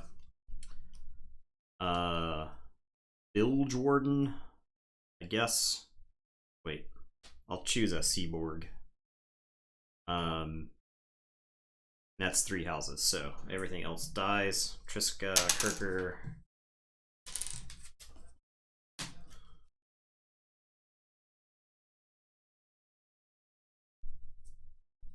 I am going to play Selective Preservation. I want to choose 4 and 6.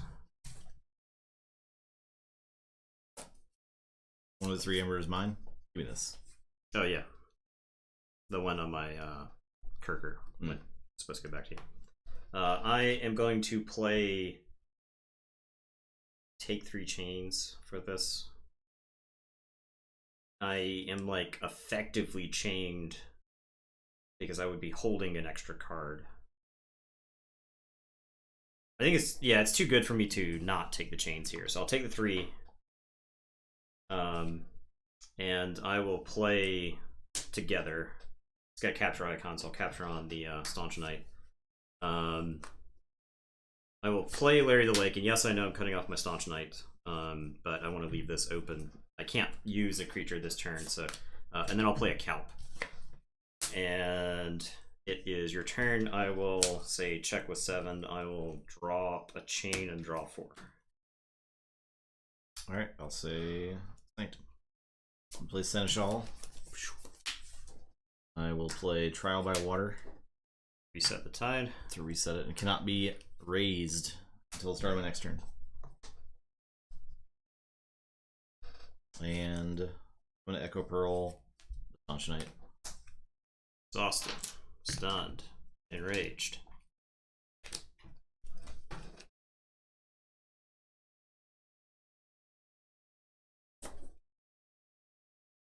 My turn. Mm-hmm.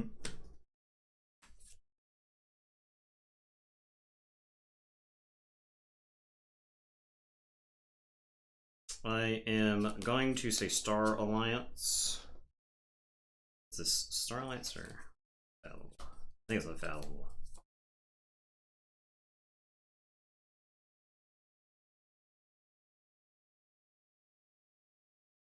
So the tide cannot be reset right now. Cannot be raised, yep.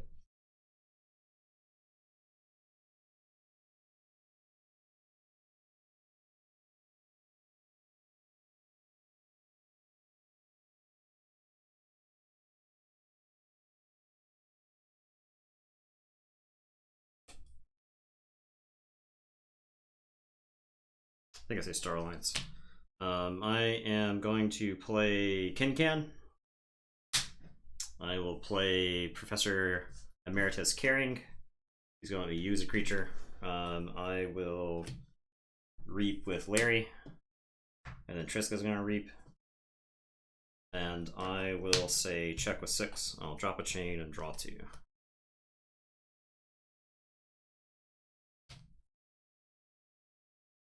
Okay, say Sanctum. I'm going to fight Calpy. A Light Everlasting.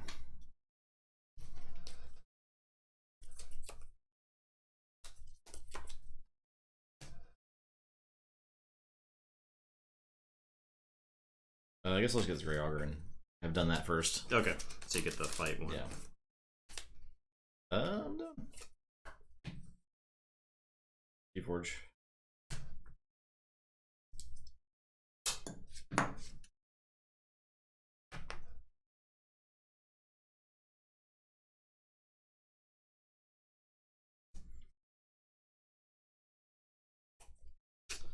I am going to say Unfathomable.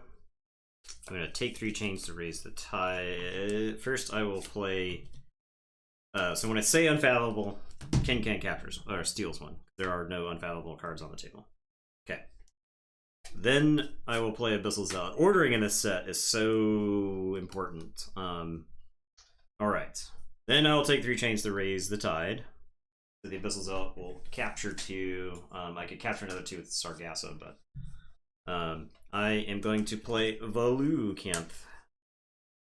I will reap with Voloocanth. I will exhaust those. And then I am going to Tidal Wave to destroy. And you raise the tide, and you've raised the tide, so the Abyssal Zealot is going to dump 2. And it is. I had to take 3 chains, so I'm at 4 chains. Okay. It is your turn. I'll drop a chain. I'll say check with 6, and I'll draw 3. And you could basically have only taken the turn in that exact order. Yes. To make it work, so yeah. It's interesting. Alright, I'll say Unfathomable. I'll play a Netcaster, sign in a Fuguru, and a Photic Raider. The capture icon. Here's your. Witch of the Dawn in Starlats. Oh, that's pretty cool. That's probably pretty good. That's like probably insane. Yeah.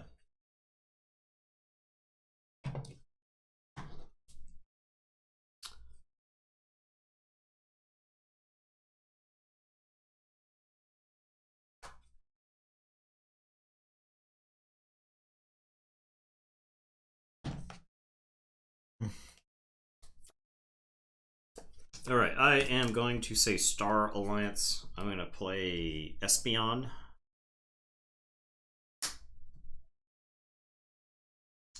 I am going to play Biome Discovery to raise the tide. You don't have any to capture, so the Abyssal Zealot won't capture. Professor Emeritus is going to Reap. And that's going to let Larry the Lake go fight the Photic Raider.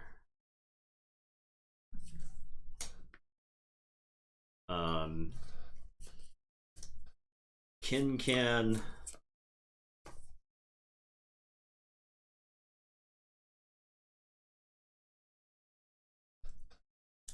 Court Lord Fogwell is not serious because he put a little Kappa face there.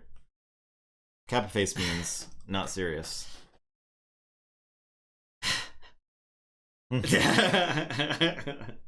Yeah.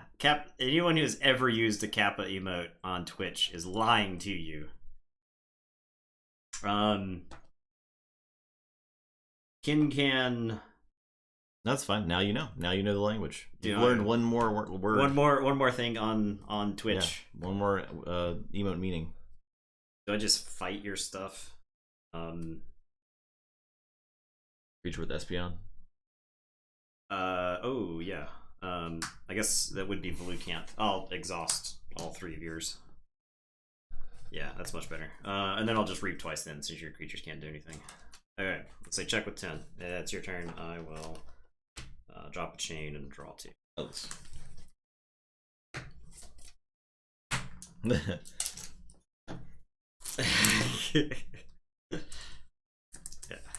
Yeah, there you go. It's golden Kappa check, everybody.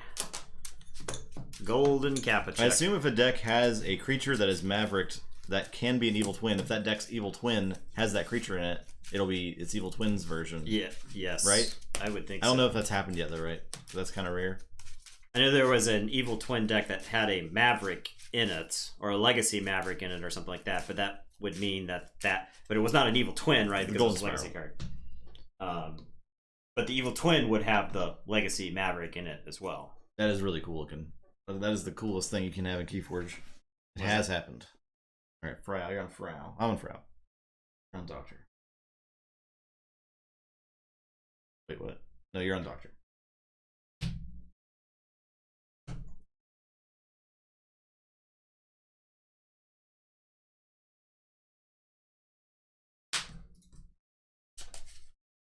You have the only untamed sea urchin. That's cool.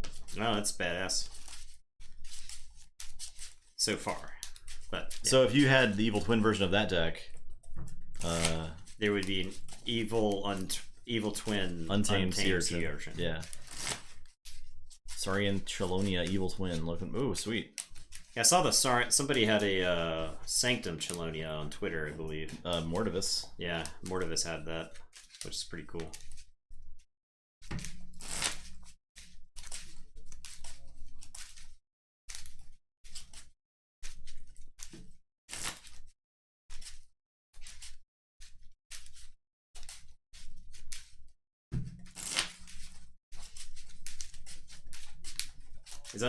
These unfathomable games, huh? They go pretty long. Yeah.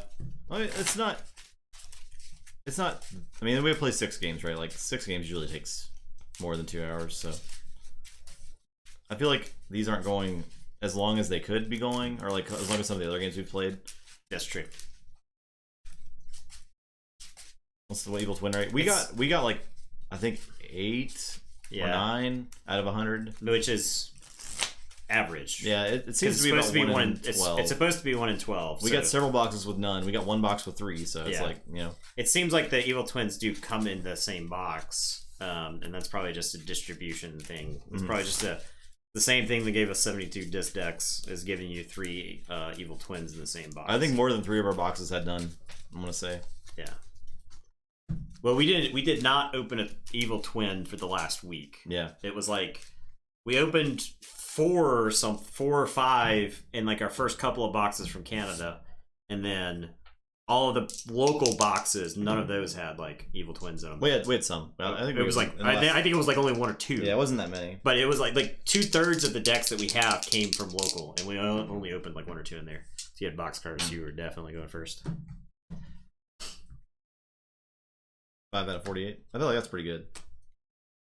Yeah, but that's not like that's still in the roughly 1 in 12 range, right? So that's not like unbelievable. 5 is just like slightly lucky, right?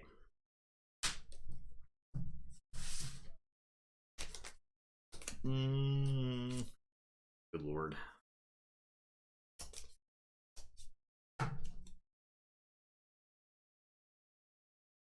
Alright, I'll keep, I guess. Yeah, I'll keep. I'm gonna Theory or Conjecture Archive too. Okay. I am gonna say Logos. Bill Jordan. Here's the tide. Seaborg, Creasage. And it is your turn. I will draw 4.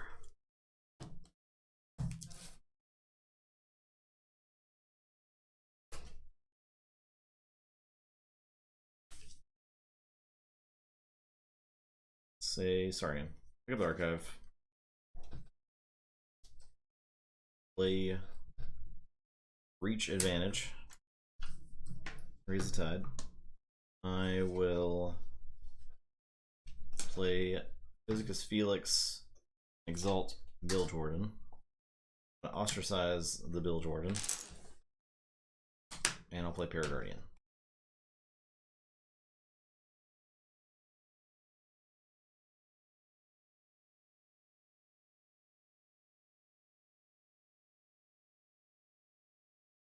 All right, I am going to say Unfathomable.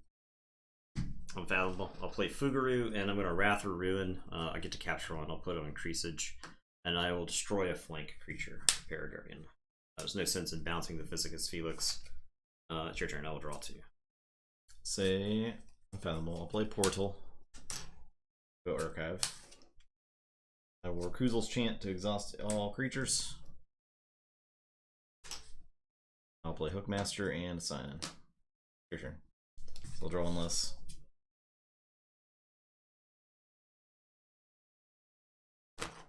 Right, I am going to say Logos. I'll play the Isotropic Core. I will play Bill Jordan and Raise the Tide. I will think twice this Wrath or Ruin. I will capture onto a Seaborg, and I think I just bounce these 2, send them, junk up that hand there. Okay, and it is your turn. I will draw 3. Say Saurian. I'll play Senator Quintina. I'll play Good of the Many. Robots. The robots, and then those die. Okay. Not enough solidarity among the. Oh, I guess I could actually fight a robot first and then play it. Felix would die because Physicus would die. Oh, because the core. Yeah, because all my guys are hazardous. That's fine. I can fight. Kill 1, play it, then play. Yeah. Yeah. Okay. I don't care about Physicus that much. Alright, your turn. Let me untap with creatures. I am going to. He says after killing every creature of the previous game. I am going to say Sanctum. I'm going to play Bulwark and Orpheol, Siege Chosen. I'm going to Hammergram Quintina. I don't actually want to play this Trial by Water because it resets the tide. And I spent a lot of effort trying to get the tide. So I'm going to just discard that. And it's your turn. I will draw 4.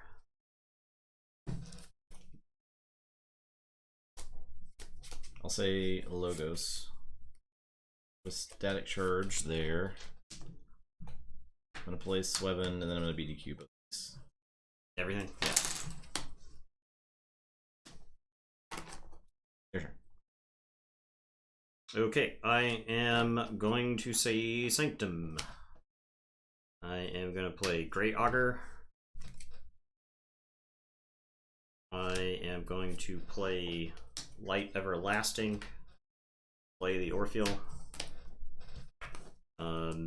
And then I will play Alms Master, I guess there. Capture one of the Great Augur. I don't really want to break these two up. They're just like too good together. Don't tell Orpheon. And I will draw 3. So yeah, we'll play Portal. Take that time. Play Cup of Water. And all my robots are gone. I'll play Hookmaster and Enforcer and Scion.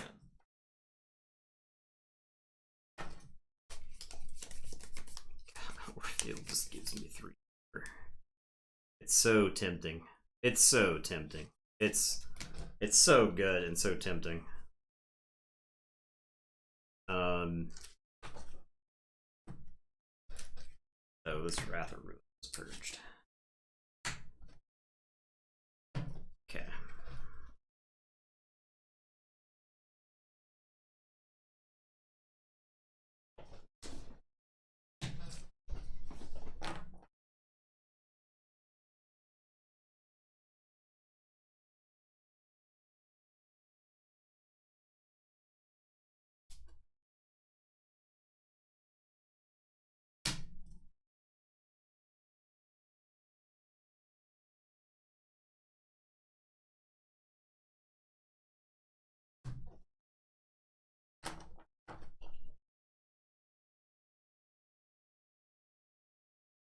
Alright, I'm going to say Logos. I'm going to play the Seaborg. I will information exchange to steal one. I didn't forge, did I? No, I have yet to untap creatures. Or I have yet to be able to, like, generate amber.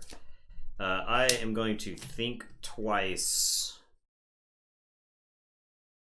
I'm actually honestly tempted to play the other think twice just to get it out so that I can play another card. Because I think between the two think twices, I won't have many actions left. I will trial by water. So I'll get one, I'll capture one onto the Seaborg, I'll reset the tide, and it can't be raised on your turn. It's possible I should wait on the second go through to think twice, the other think twice, but I don't know. I'm doing self-purge tactics over here.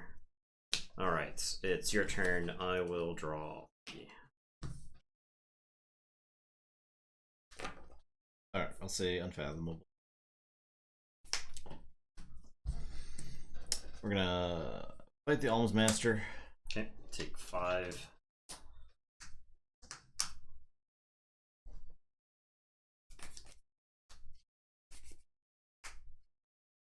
We're gonna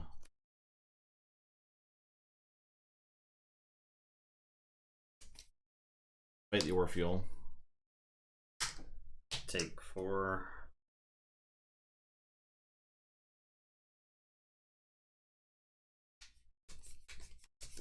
We're gonna fight the Seaborg. And I'll Recusal Chant to exhaust the Augur. Your turn. Okay, I am. They are ready. I am going to say Unfathomable. I'll play an Echo Pearl. We'll play Brain Drain.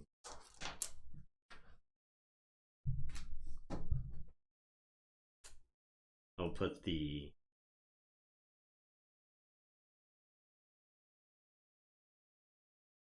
Decadence on top, I guess. Just let you theory and conjecture it. I think I just put the theory and conjecture on top. I think that's the one that is the best. I will play a Horrid Sign-In, a Guilt Spine, and a Hookmaster. And I will say check with 6. And it is your turn. I will draw. Good.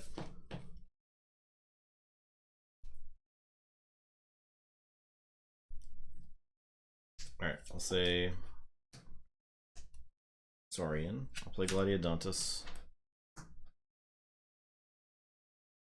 Play Lapisaurus.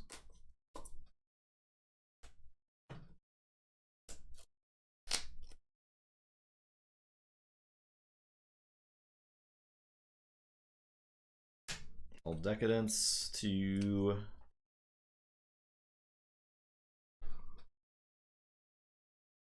Exalt Ready and fight the Hookmaster. Actually, it does not, would not kill it. Because the thing.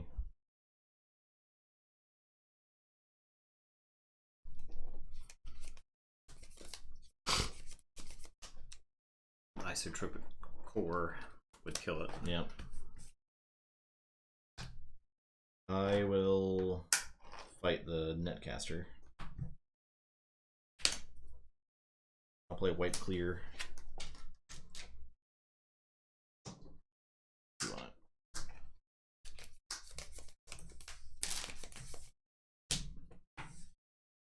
Okay, your turn. So I forge. Yeah, I took the damage on Lapisaurus from the Hazardous and then thing. Yeah.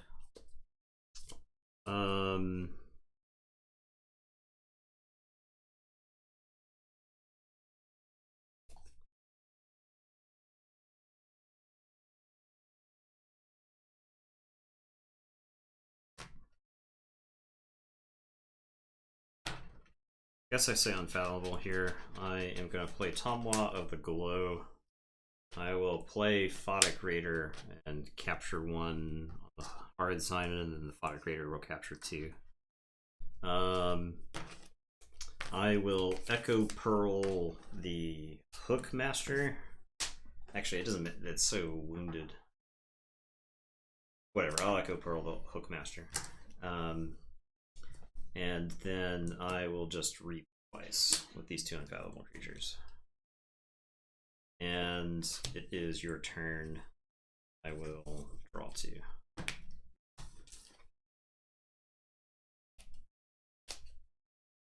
Alright, I'll say unfathomable. Play this Rod. And play Sleep with the Fishes. To kill the Hookmaster. And Maelstrom.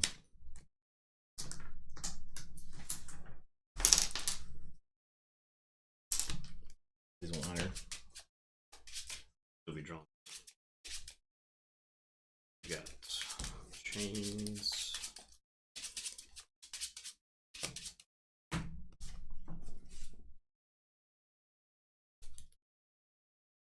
That's it.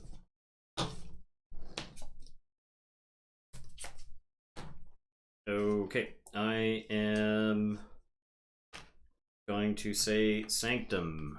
I'm going to play Sniffsaw Sargassa and another Sargassa. I'll capture two, one of each. I'll play Avenging Aura. And it is your turn. I will draw three. I'll forge. I'll say, sorry, I'm a Hedonistic Intent. Gladiodontus Lapisaurus. Your turn. Okay, I will say Unfathomable, and I'll just play all these creatures back. Yeah. Okay. And it's your turn. I will draw four. Play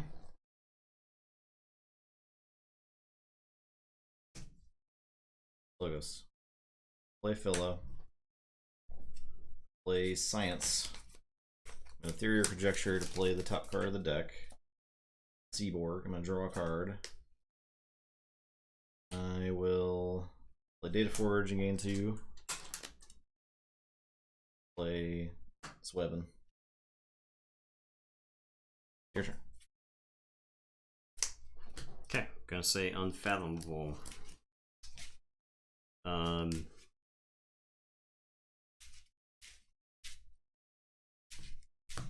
I am going to take 3 chains to raise the tide. It did get taken, but Nathan reset it. It's been reset for like 100 no one's had it turns. for a while.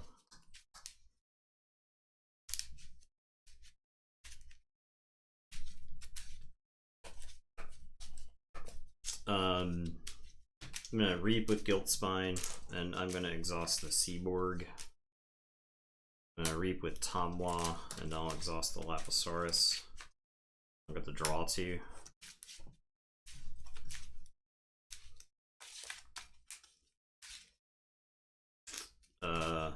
Hookmaster will kill Sweven.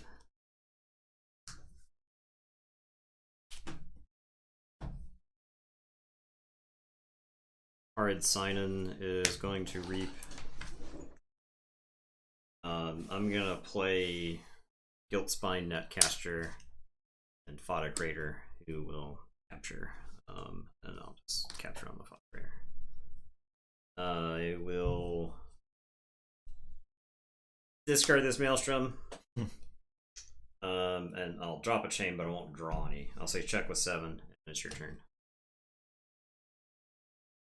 Okay, I'll say Logos. I'm gonna Reap with Phila. I will Theory or Conjecture the top card for Portal. To raise some time. I will Final Analysis. Okay. So you can draw 1,000 cards. Alright, so 1, 2, 3, 4, 5, 6, 7, 4. 8. But you'll get all that amber. Yeah. I'll play Hydro Cataloger.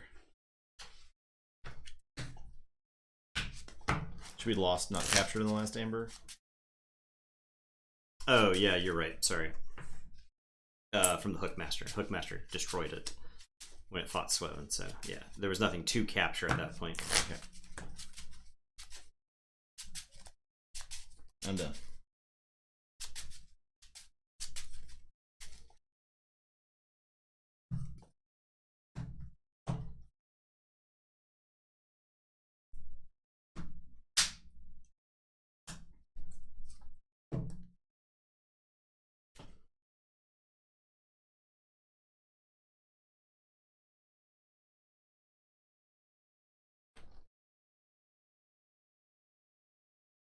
Forge. Mm-hmm.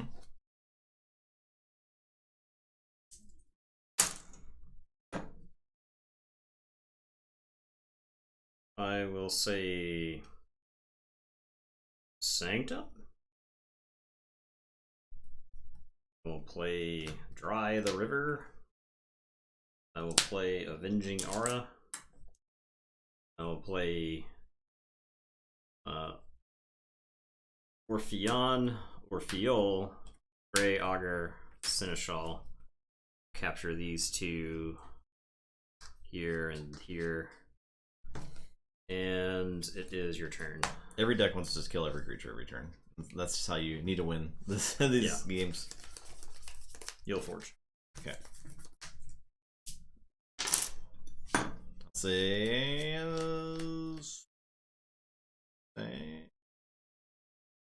Guardian. I'll play Rostrum. I will Hedonistic Intent.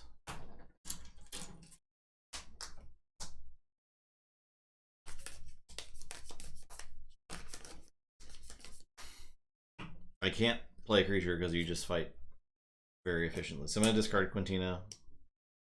And I'll move one from that to that. Decadence.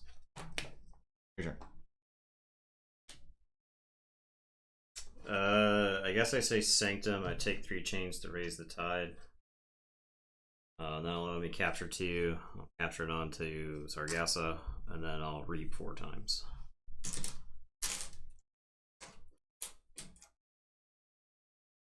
And then pray you don't have an answer to creatures. It's your turn. Say Logos. Play Theory or Conjecture. Play the top card of my deck. Play Paraguardian. Lose the game.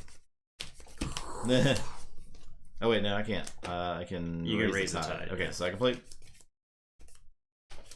But unfortunately, BDQ is useless at that point. Oh yeah. I would need to have played the BDQ first. Yeah, there's no way to know, right? Right. You archive one. Oh yeah. Heck yeah. But I think that just delays. You just call Sanctum like one more time and yeah, that's fine. We'll play it out. I'll raise the tide, capture 2. I'll discard BQ. I'll play Data Forge. Do a tap. Your turn. Okay, I will put my archives into my hand and say Sanctum.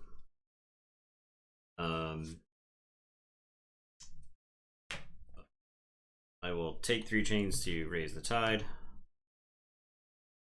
Let me archive. It's in the great order. Orpheol will fight the Paraguardian, and I will gain 3.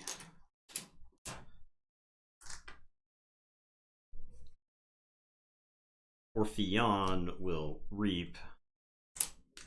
Grey Augur will reap. And then Sargassa will fight the Paraguardian. Gain 1 from the fight for the Grey Augur. I think it was close. I think if you had the other Maelstrom. Yeah, I need to like hit it off the Theory Conjecture. I didn't like this deck doesn't have a way to dump the amber that's capturing, right? So you have to like just pray those creatures never die. So I need to draw into it from the final analysis or hit it off conjectures. I hit a good spread of creatures off the final analysis, but I mean it's the problem. That's what happens. Yeah, you're like give your opponent 8 cards and just pray they can't beat you. We're peeping a lot of decks tonight. Lots of decks. Shield Bearer of Dirks.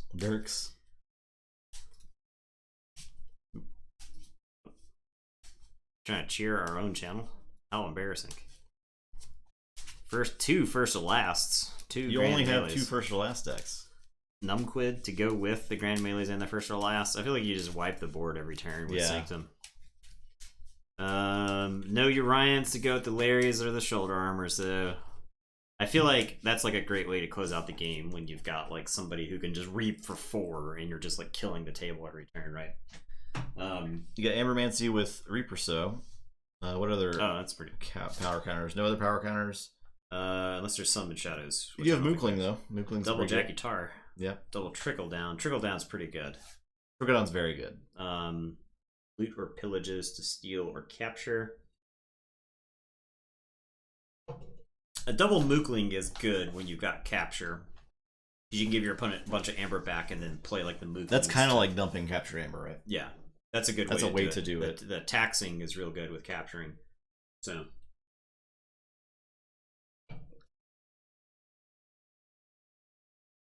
and washed away for artifacts. You get a Mollymawk, you get a Key Frog.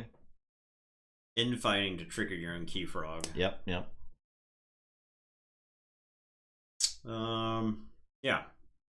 I would be worried about efficiency with this deck. Is what I boil it down to. Yeah.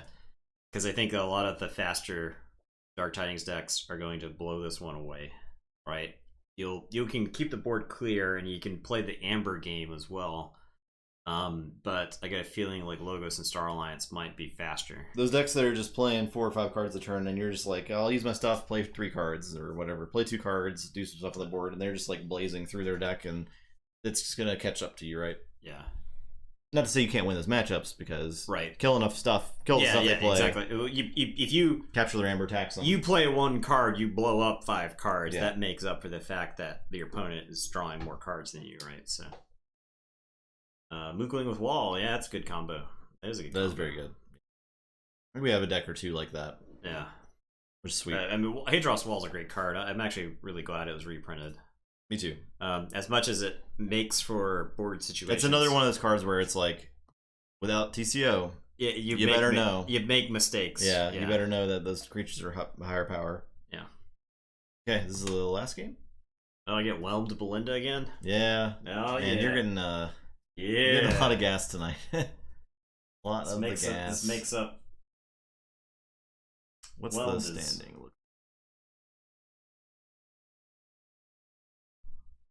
Mr. Amberhold's Evil Twin needs to win to get in. Doctor of Mapledale did qualify already. And whelmed Belinda, of course, is 2-0. Yeah, I don't know if I like the Evil Twins odds here. Well, Belinda seems pretty good. It is pretty good. It's, It came back pretty hard in the second game, right? You were at essentially 2 keys to 0, right? And it just like put its foot down. It just like, yeah, I don't know. I don't stopped my progress in its tracks. We just never drew, like, you just never untapped with another creature. Yeah.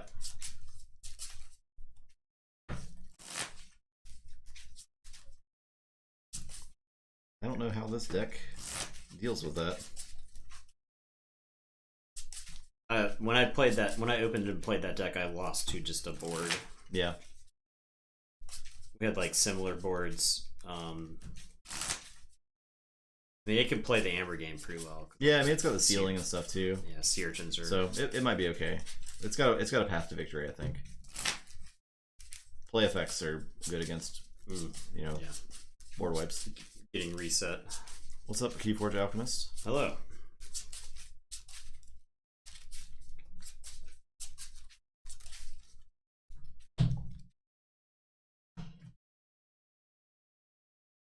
Okay.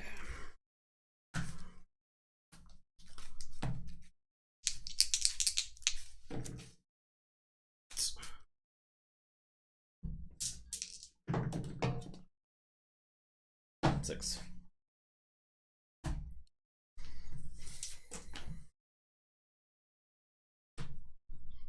Amber totals have been reset, Alchemist, so you'll have to start over from scratch. Yeah, this is a new season. It's Dark Tidings season, so. Mulligan. I will mulligan. I think it's possible you can keep this hand, but I'm gonna mulligan. You should just always bet them all anyway. Bet them all, yeah, bet all. That's the is Ultra Gecko still around? That's the Ultra Gecko strategy. You only have 0. You gotta watch for a few more minutes. Yeah. Or someone's gotta give you a Amber in the next 30 seconds. There you go. Farquaad's got you covered.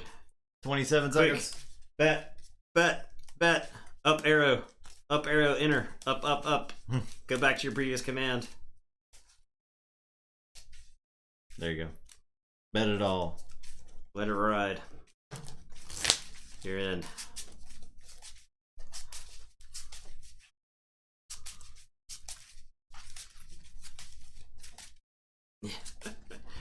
Yeah, you gotta get the bet in under the wire. There it is, right there. The bets are closed now. So you made it in time.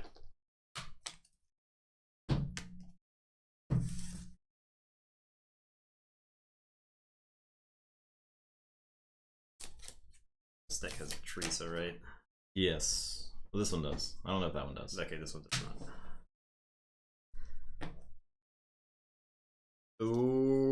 Okay. I am gonna go Sanctum. I'll play Larry the Lake. And it's your turn, I'll draw. Play Fuguru and sign in.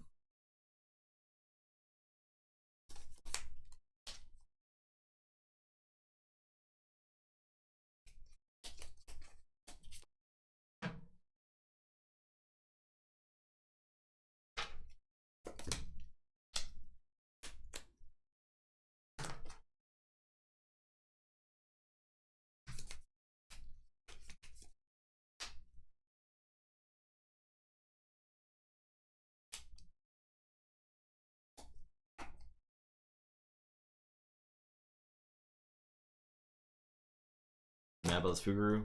No, I can kill it. It's just like I have to use premium removal on this jerk. I'm gonna say Star Alliance, Grand Alliance Council, I'll choose Larry and the hard sign. I'll play Mutagenesis Researcher. I'll give the Mutagenesis Researcher a stunner. And it is your turn. I will draw 3. I wanted more value from the Grand Alliance Council because it's just kind of an insane card, so. I'm gonna say Unfathomable. I'm gonna play Sleep with the Fishes. And I'm gonna fight the Researcher. I can. Your turn. What are you cooking up over there? You got some shadows BS, I can tell you that. I can tell you that much right now.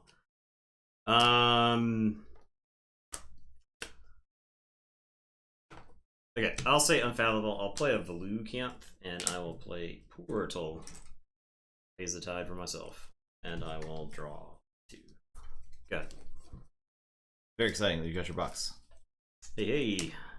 I'm glad at least most people stores got some in. Yeah. Our local store got at least 2 boxes in as I bought 2 decks this weekend there just to say 2 cases, right? 2 display boxes. Oh, the local, the more local store, not the not our.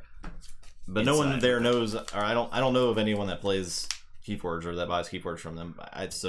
Yeah, I'm glad they got product though. I'm gonna say Shadows, play Trickle Down Theory, Raise the Tide, play Jackie Tar, play a Sea Urchin. Yeah. And your turn. Okay, well. I am going to say Sanctum. I am going to play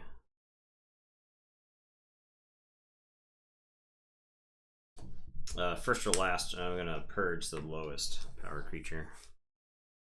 See that idiot later.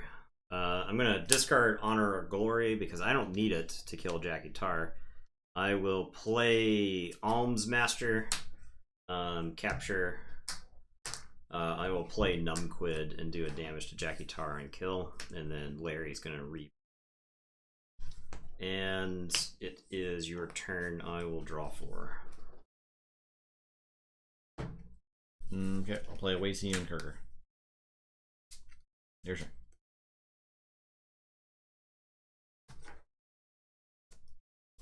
Alright, I am going to take 3 chains to raise the tide so that I can use my Volcamp. I am going to reap with Volcamp and I'll tap. I am going to play Calp and Calp and Illusions of Grandeur, and I'm going to say Star Alliance. If you choose anything other than Star Alliance, you're going to give me 3 amber. It's your turn. I will drop a chain and draw 2. Runzig, thank you for that follow. Appreciate that. I guess I will say Shadows. Game 3. Please Trickle Down Theory. I'll Cement Shoes a Calp. Which one? Down. Okay. And Raise the Tide. Play Sea Urchin. Discard Shoulder Ed. Your turn.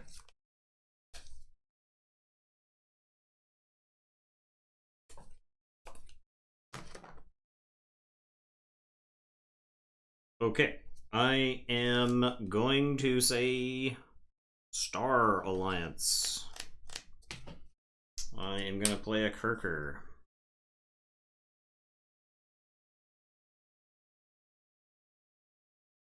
I will play Selective Preservation. I will choose the Sea Urchin. I will choose the Calp. I will choose Larry. I'll choose Alms Master. I'll choose Kirker. I'll choose Volcamp. I will play another Kirker. This is the world's most protected. This is the world's most taunted Calp. And it's your turn. I'll drop a chain and draw 3. Okay, I'll say Unfathomable. I'll play a Rod. I will Refusals Chance. Tap everything. To tap everything, capture.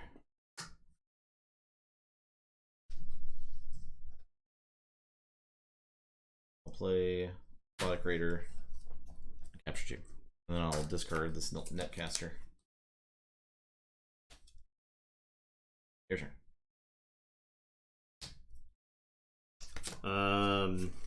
That deck did not have Maelstrom.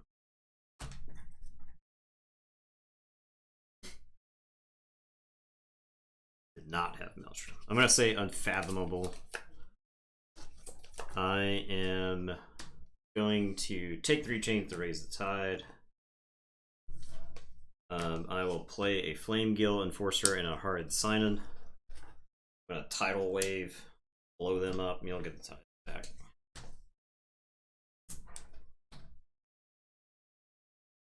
I will say check with 6. It's your turn. And the Flame Gill is enraged. I made my own Flame Gill mad. The Abyssal Conspiracy. Probably at some point. Yeah, I don't know when. But yeah, we don't know when, but stay tuned for that. We will try to announce it ahead of time. At least 24 hours. I would like. I'm personally having a lot of fun with the pods. I want to play more pods. I want to get into this set more, and then we want to tackle it. I'm not in a super big hurry to do the Abyssal Conspiracy. I'm going to say Starlance. I'll use the trickle down theory. I will play Static Collection Array. I'm going to play Commander Drixcar. I'm going to attach Teresa as an attachment to it. Gain 1. Okay. Your turn. Alright, so I will forge.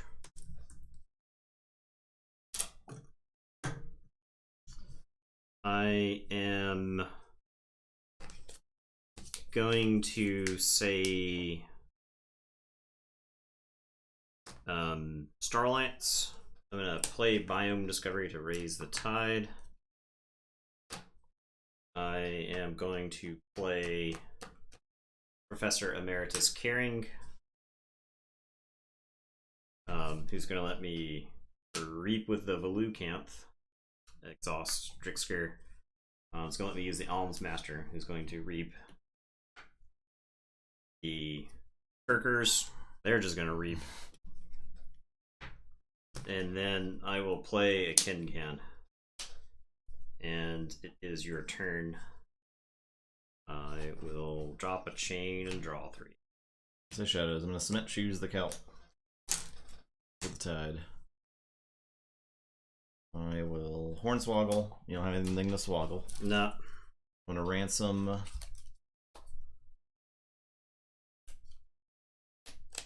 the Professor.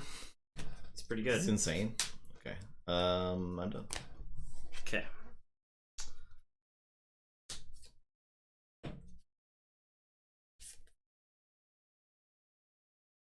I need about 12 Cement Shoes. I am going to say Unfathomable. I'm going to play an Abyssal Zealot. I will take 3 chains to raise the tide. Capture 2 onto the Zealot. I'm going to play Storm Surge, so your stuff does not ready next turn. The Flame Gill Enforcer will fight Drixker to get rid of this. And then I'll reap with the Sinon and the Velucanth.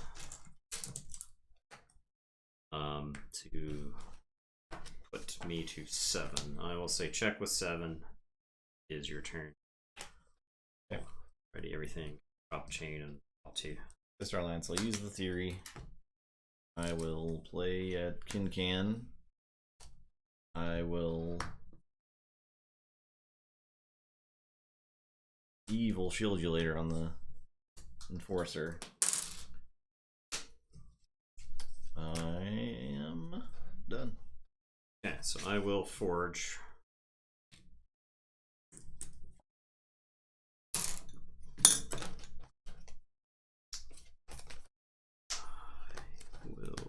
Noticing how I'm just losing to a board. Yep. There's nothing I can do about it.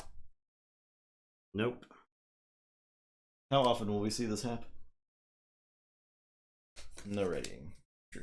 Probably pretty often. No, readying is very hard to not do. Because it's like, you can take your whole turn, and it could have been like 10 minutes since your opponent played Storm Surge, right? You're taking a long turn. Yeah. Maybe not 10 minutes, but 2 to 3 minutes, right? Like that's an eternity in a card game. All right, I'm gonna say Sanctum. Oh, Hammergram can. Oh. Discard Grand Melee.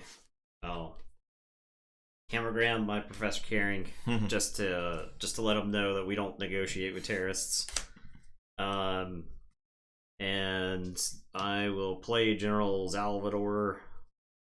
Your DT decks lack creatures? I think that's fine if you have a lot of creature destruction. I think that's actually great. I think there's probably a golden number. It's not 20 plus. It's like 15. I think it's like I think it's like 15, 16. I think you want your deck to be primarily actions. I will take less creatures and more creature control all day. I'll reap with Alms Master and Larry, and it is your turn. I will draw. I'll drop a chain and draw 4. Okay. Play Unfath. Play Guilt Spine, Sign-In, Hookmaster. Rod. The Volcanth. Your turn.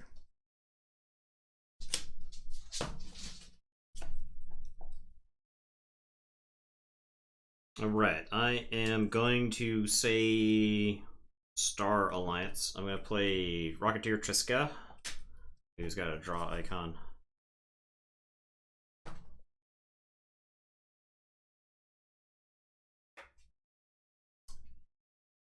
Yeah, you can't generate Amber. That is a problem. That is a problem. You're going to want to generate Amber. That's what like Murtani does. It's good at generating Amber and also not caring about the amount of creatures it plays. I'm killing everything. Play Operative Espeon ready. Not Murtani, Murphagig. I'm going to reap with Operative Espeon. I'm going to reap with Kincan. I'm going to reap with these 2 Kirkers. I am going to play Together. That has a capture icon. I'll capture onto Hard Sign-In. So I'm going to play Rakuzal's Chant and exhaust all creatures. And then I'll play Shifting Battle Lines. And I will move Espeon over here. Say check with 9, drop a chain, draw. Say shadows. Draw. Give Hookmaster a hand cannon. Play Old Bruno.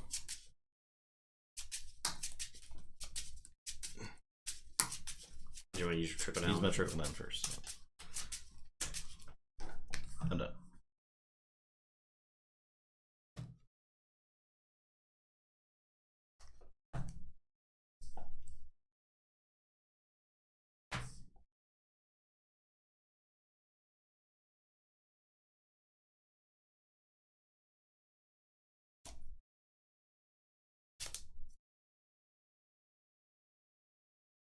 Just do anything. Just gain 1 Amber. 2 Amber, actually. I guess I say Star Alliance so that I can play Together again.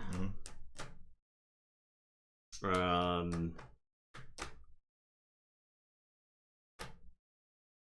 play Shifting Battle Line, move somebody somewhere, and then I'll play Flame Gill, and then I'll reap a bunch of times. I'll make sure that old Bruno dies by like attacking with 2 Kirkers to kill him. There you go. Generate a bunch more Amber.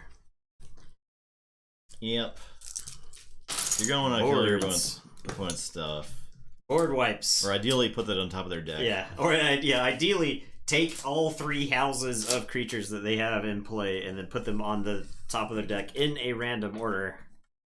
Yeah. So they have to spend the next 5 turns undoing the things that had been done to them. So, Whelmed Belinda with the 3-0. I'm whelmed by her. Extremely whelmed. I like the name. I think it was one of the first decks I opened. I think it was very. It may be the first deck. Yeah. It's a shame this Evil Twin was eliminated. Yeah, I'm feeling Evil Twins are gonna get knocked out quite frequently. Actually, did the Evil Twin get eliminated? Oh no. It did. It did. The Doctor of Mapledale advanced with Whelmed Belinda. Yeah, have we had another Evil Twin yet? No. Not of mine. I think I only had like 2. Oh, we did. Despot Ollie of Rainrock's Evil Twin also lost. Well. Yep. Such is a fitting end to their kind. So that's 2 twins out. Tomorrow, Group E, we have another Frau. So if you think Frau Tasha Eyal did not do very well But Frau Young One Hildegard, maybe we'll do well. Let's see if we can get some. We have Enomium of Tox Cove and Frau Young One Hildegard and Chair Glowquall, the Truthful Cleric. I guess I can share this window if I'm just looking at it. What's the And then Rico Silva, Counselor. I think Rico must be one of yours. Richo.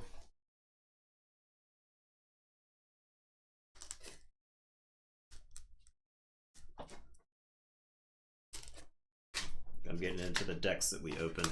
These first, this first group of decks are the Canadian decks. I think 3 of those are yours. So Enomium for tomorrow night. Do I remember this deck? This deck does have Chronophage. It's got Scylla and Charybdis. Does not look amazing. No, this is like one of the worst logo sides I've ever seen in this set. So, yeah, this deck looks bad. For a Logos Untamed deck, this deck is very, very disappointing.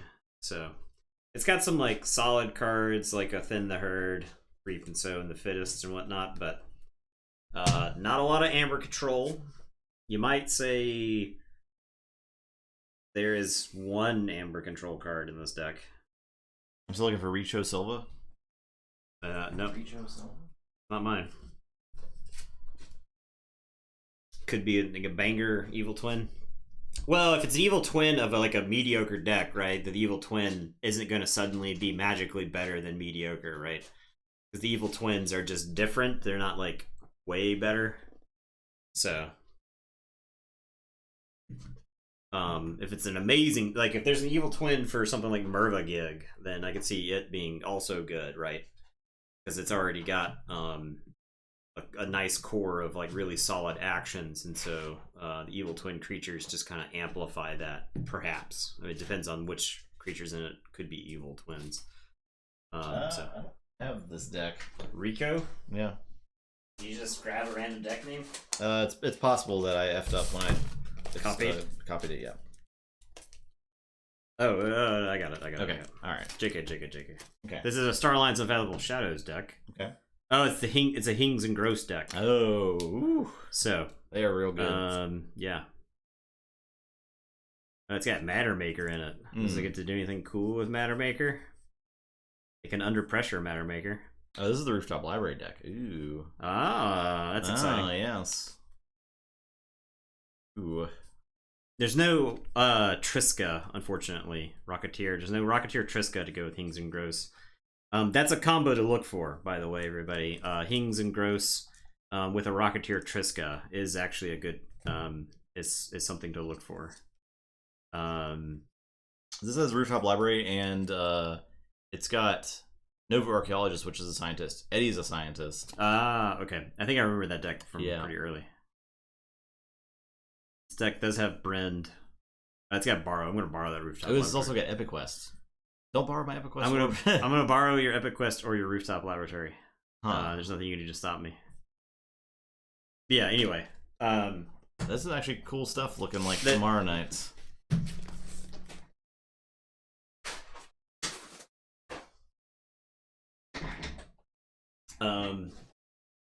Yeah. It's I was talking about earlier with 80 Keen in chat. We were chatting a little bit about the set, and I talked about how the fun Dark Tidings decks are really fun, and the crappy, boring Dark Tidings decks are really crappy, and they're extremely boring. Yeah. So I could definitely see how if someone like opened the wrong Dark Tidings deck, they would be like, "This set's garbage." A really negative impression of the set, just like that. I mean, I could see them opening like 4 Dark Tidings. You opened a box that was like a heavy Saurian Shadows Untamed box, right? Like you most of your decks have either Saurians or Shadows in them, and they're like mixed with like Sanctum, and they're just kind of slow and plodding decks. You don't have like a lot of Logos or Star Alliance, so that you can't see the set really like zoom. Then I could absolutely see how you're like, well, this set's garbage. So, I still think Dark Tidings moves the game forward. The reason being that I think something like the tide mechanic is a good mechanic for the game, right? Like you have to, especially when you're expanding a game, there's only a finite number of cards that you could print for Keyforge without introducing new mechanics or new keywords, right? So something like the tide mechanic, I don't think you want too many things added onto it because the game will get like kind of cluttered, but it does give you like an extra dimension that you can interact with, right?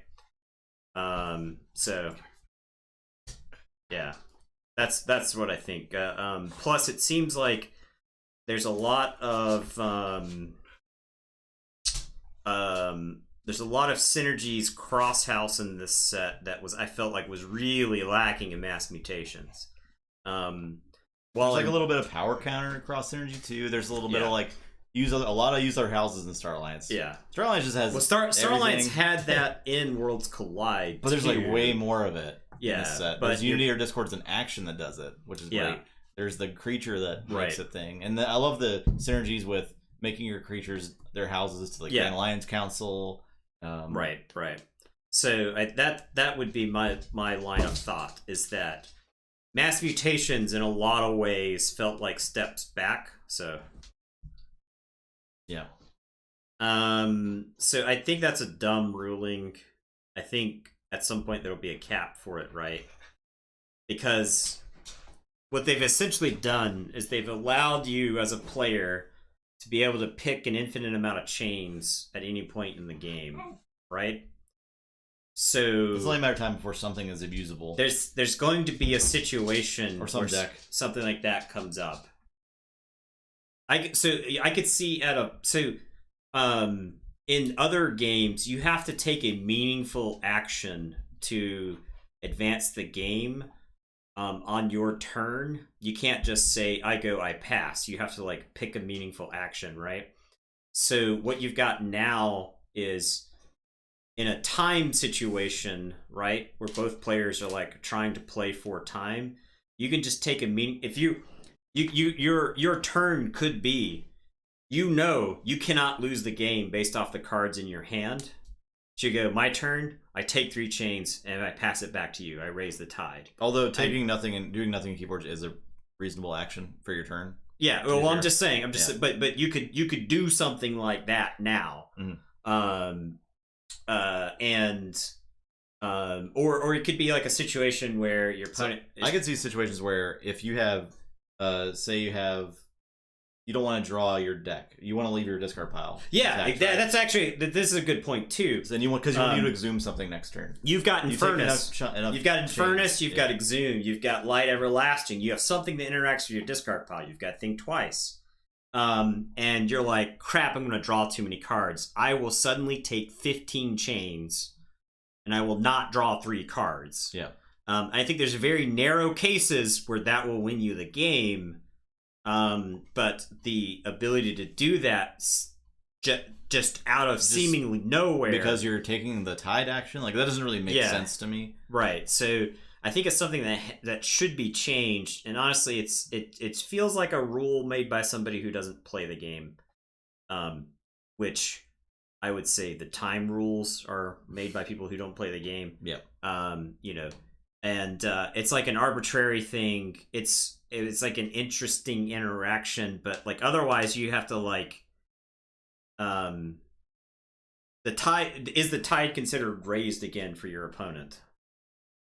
No, it just says you can take the action. It is not considered raised again. Yeah. So I don't know. It seems bad, right? Like I don't know. It seems abusable. And there's going to be a corner case where it gets abused and people are going to be like, why is this in the game? But it's right now it's there. And I think there's some like narrow stuff, narrow situations where it could be abused. I think one of the more, think about in this set, like if you do something where you draw a bunch of cards and you need to like think twice a data forge or something, I don't know, but like but you don't want to draw into stuff. I think it's mostly used for like exhumes and Witch of the Eye or Witch of the the Dawns. So I mean, it's essentially anytime you have a rule like this, and a new player sits down and somebody uses something like this to win the game. It's also Gambling Den. The new player is like, "What is this? This is stupid." Yeah. Right. And that's the way I think about this rule, right? Like you explain the time rules to a new player, and they're like, "This is dumb." Like my cards suddenly lose text at the end of the game, right? The cards I was playing with up until this point no longer matter. Your opponent's like, "What do you mean you don't draw any cards?" You know, I mean, I could see, like I said, I could see random situations. I could see situations with like Light Tasker where you're like, I'll chain myself so that I don't draw because I want to Infernus myself a couple more times before I go through the deck, right? Yeah. So yeah. Yeah. Right. Yeah. I just think it's I think it's like you at this point.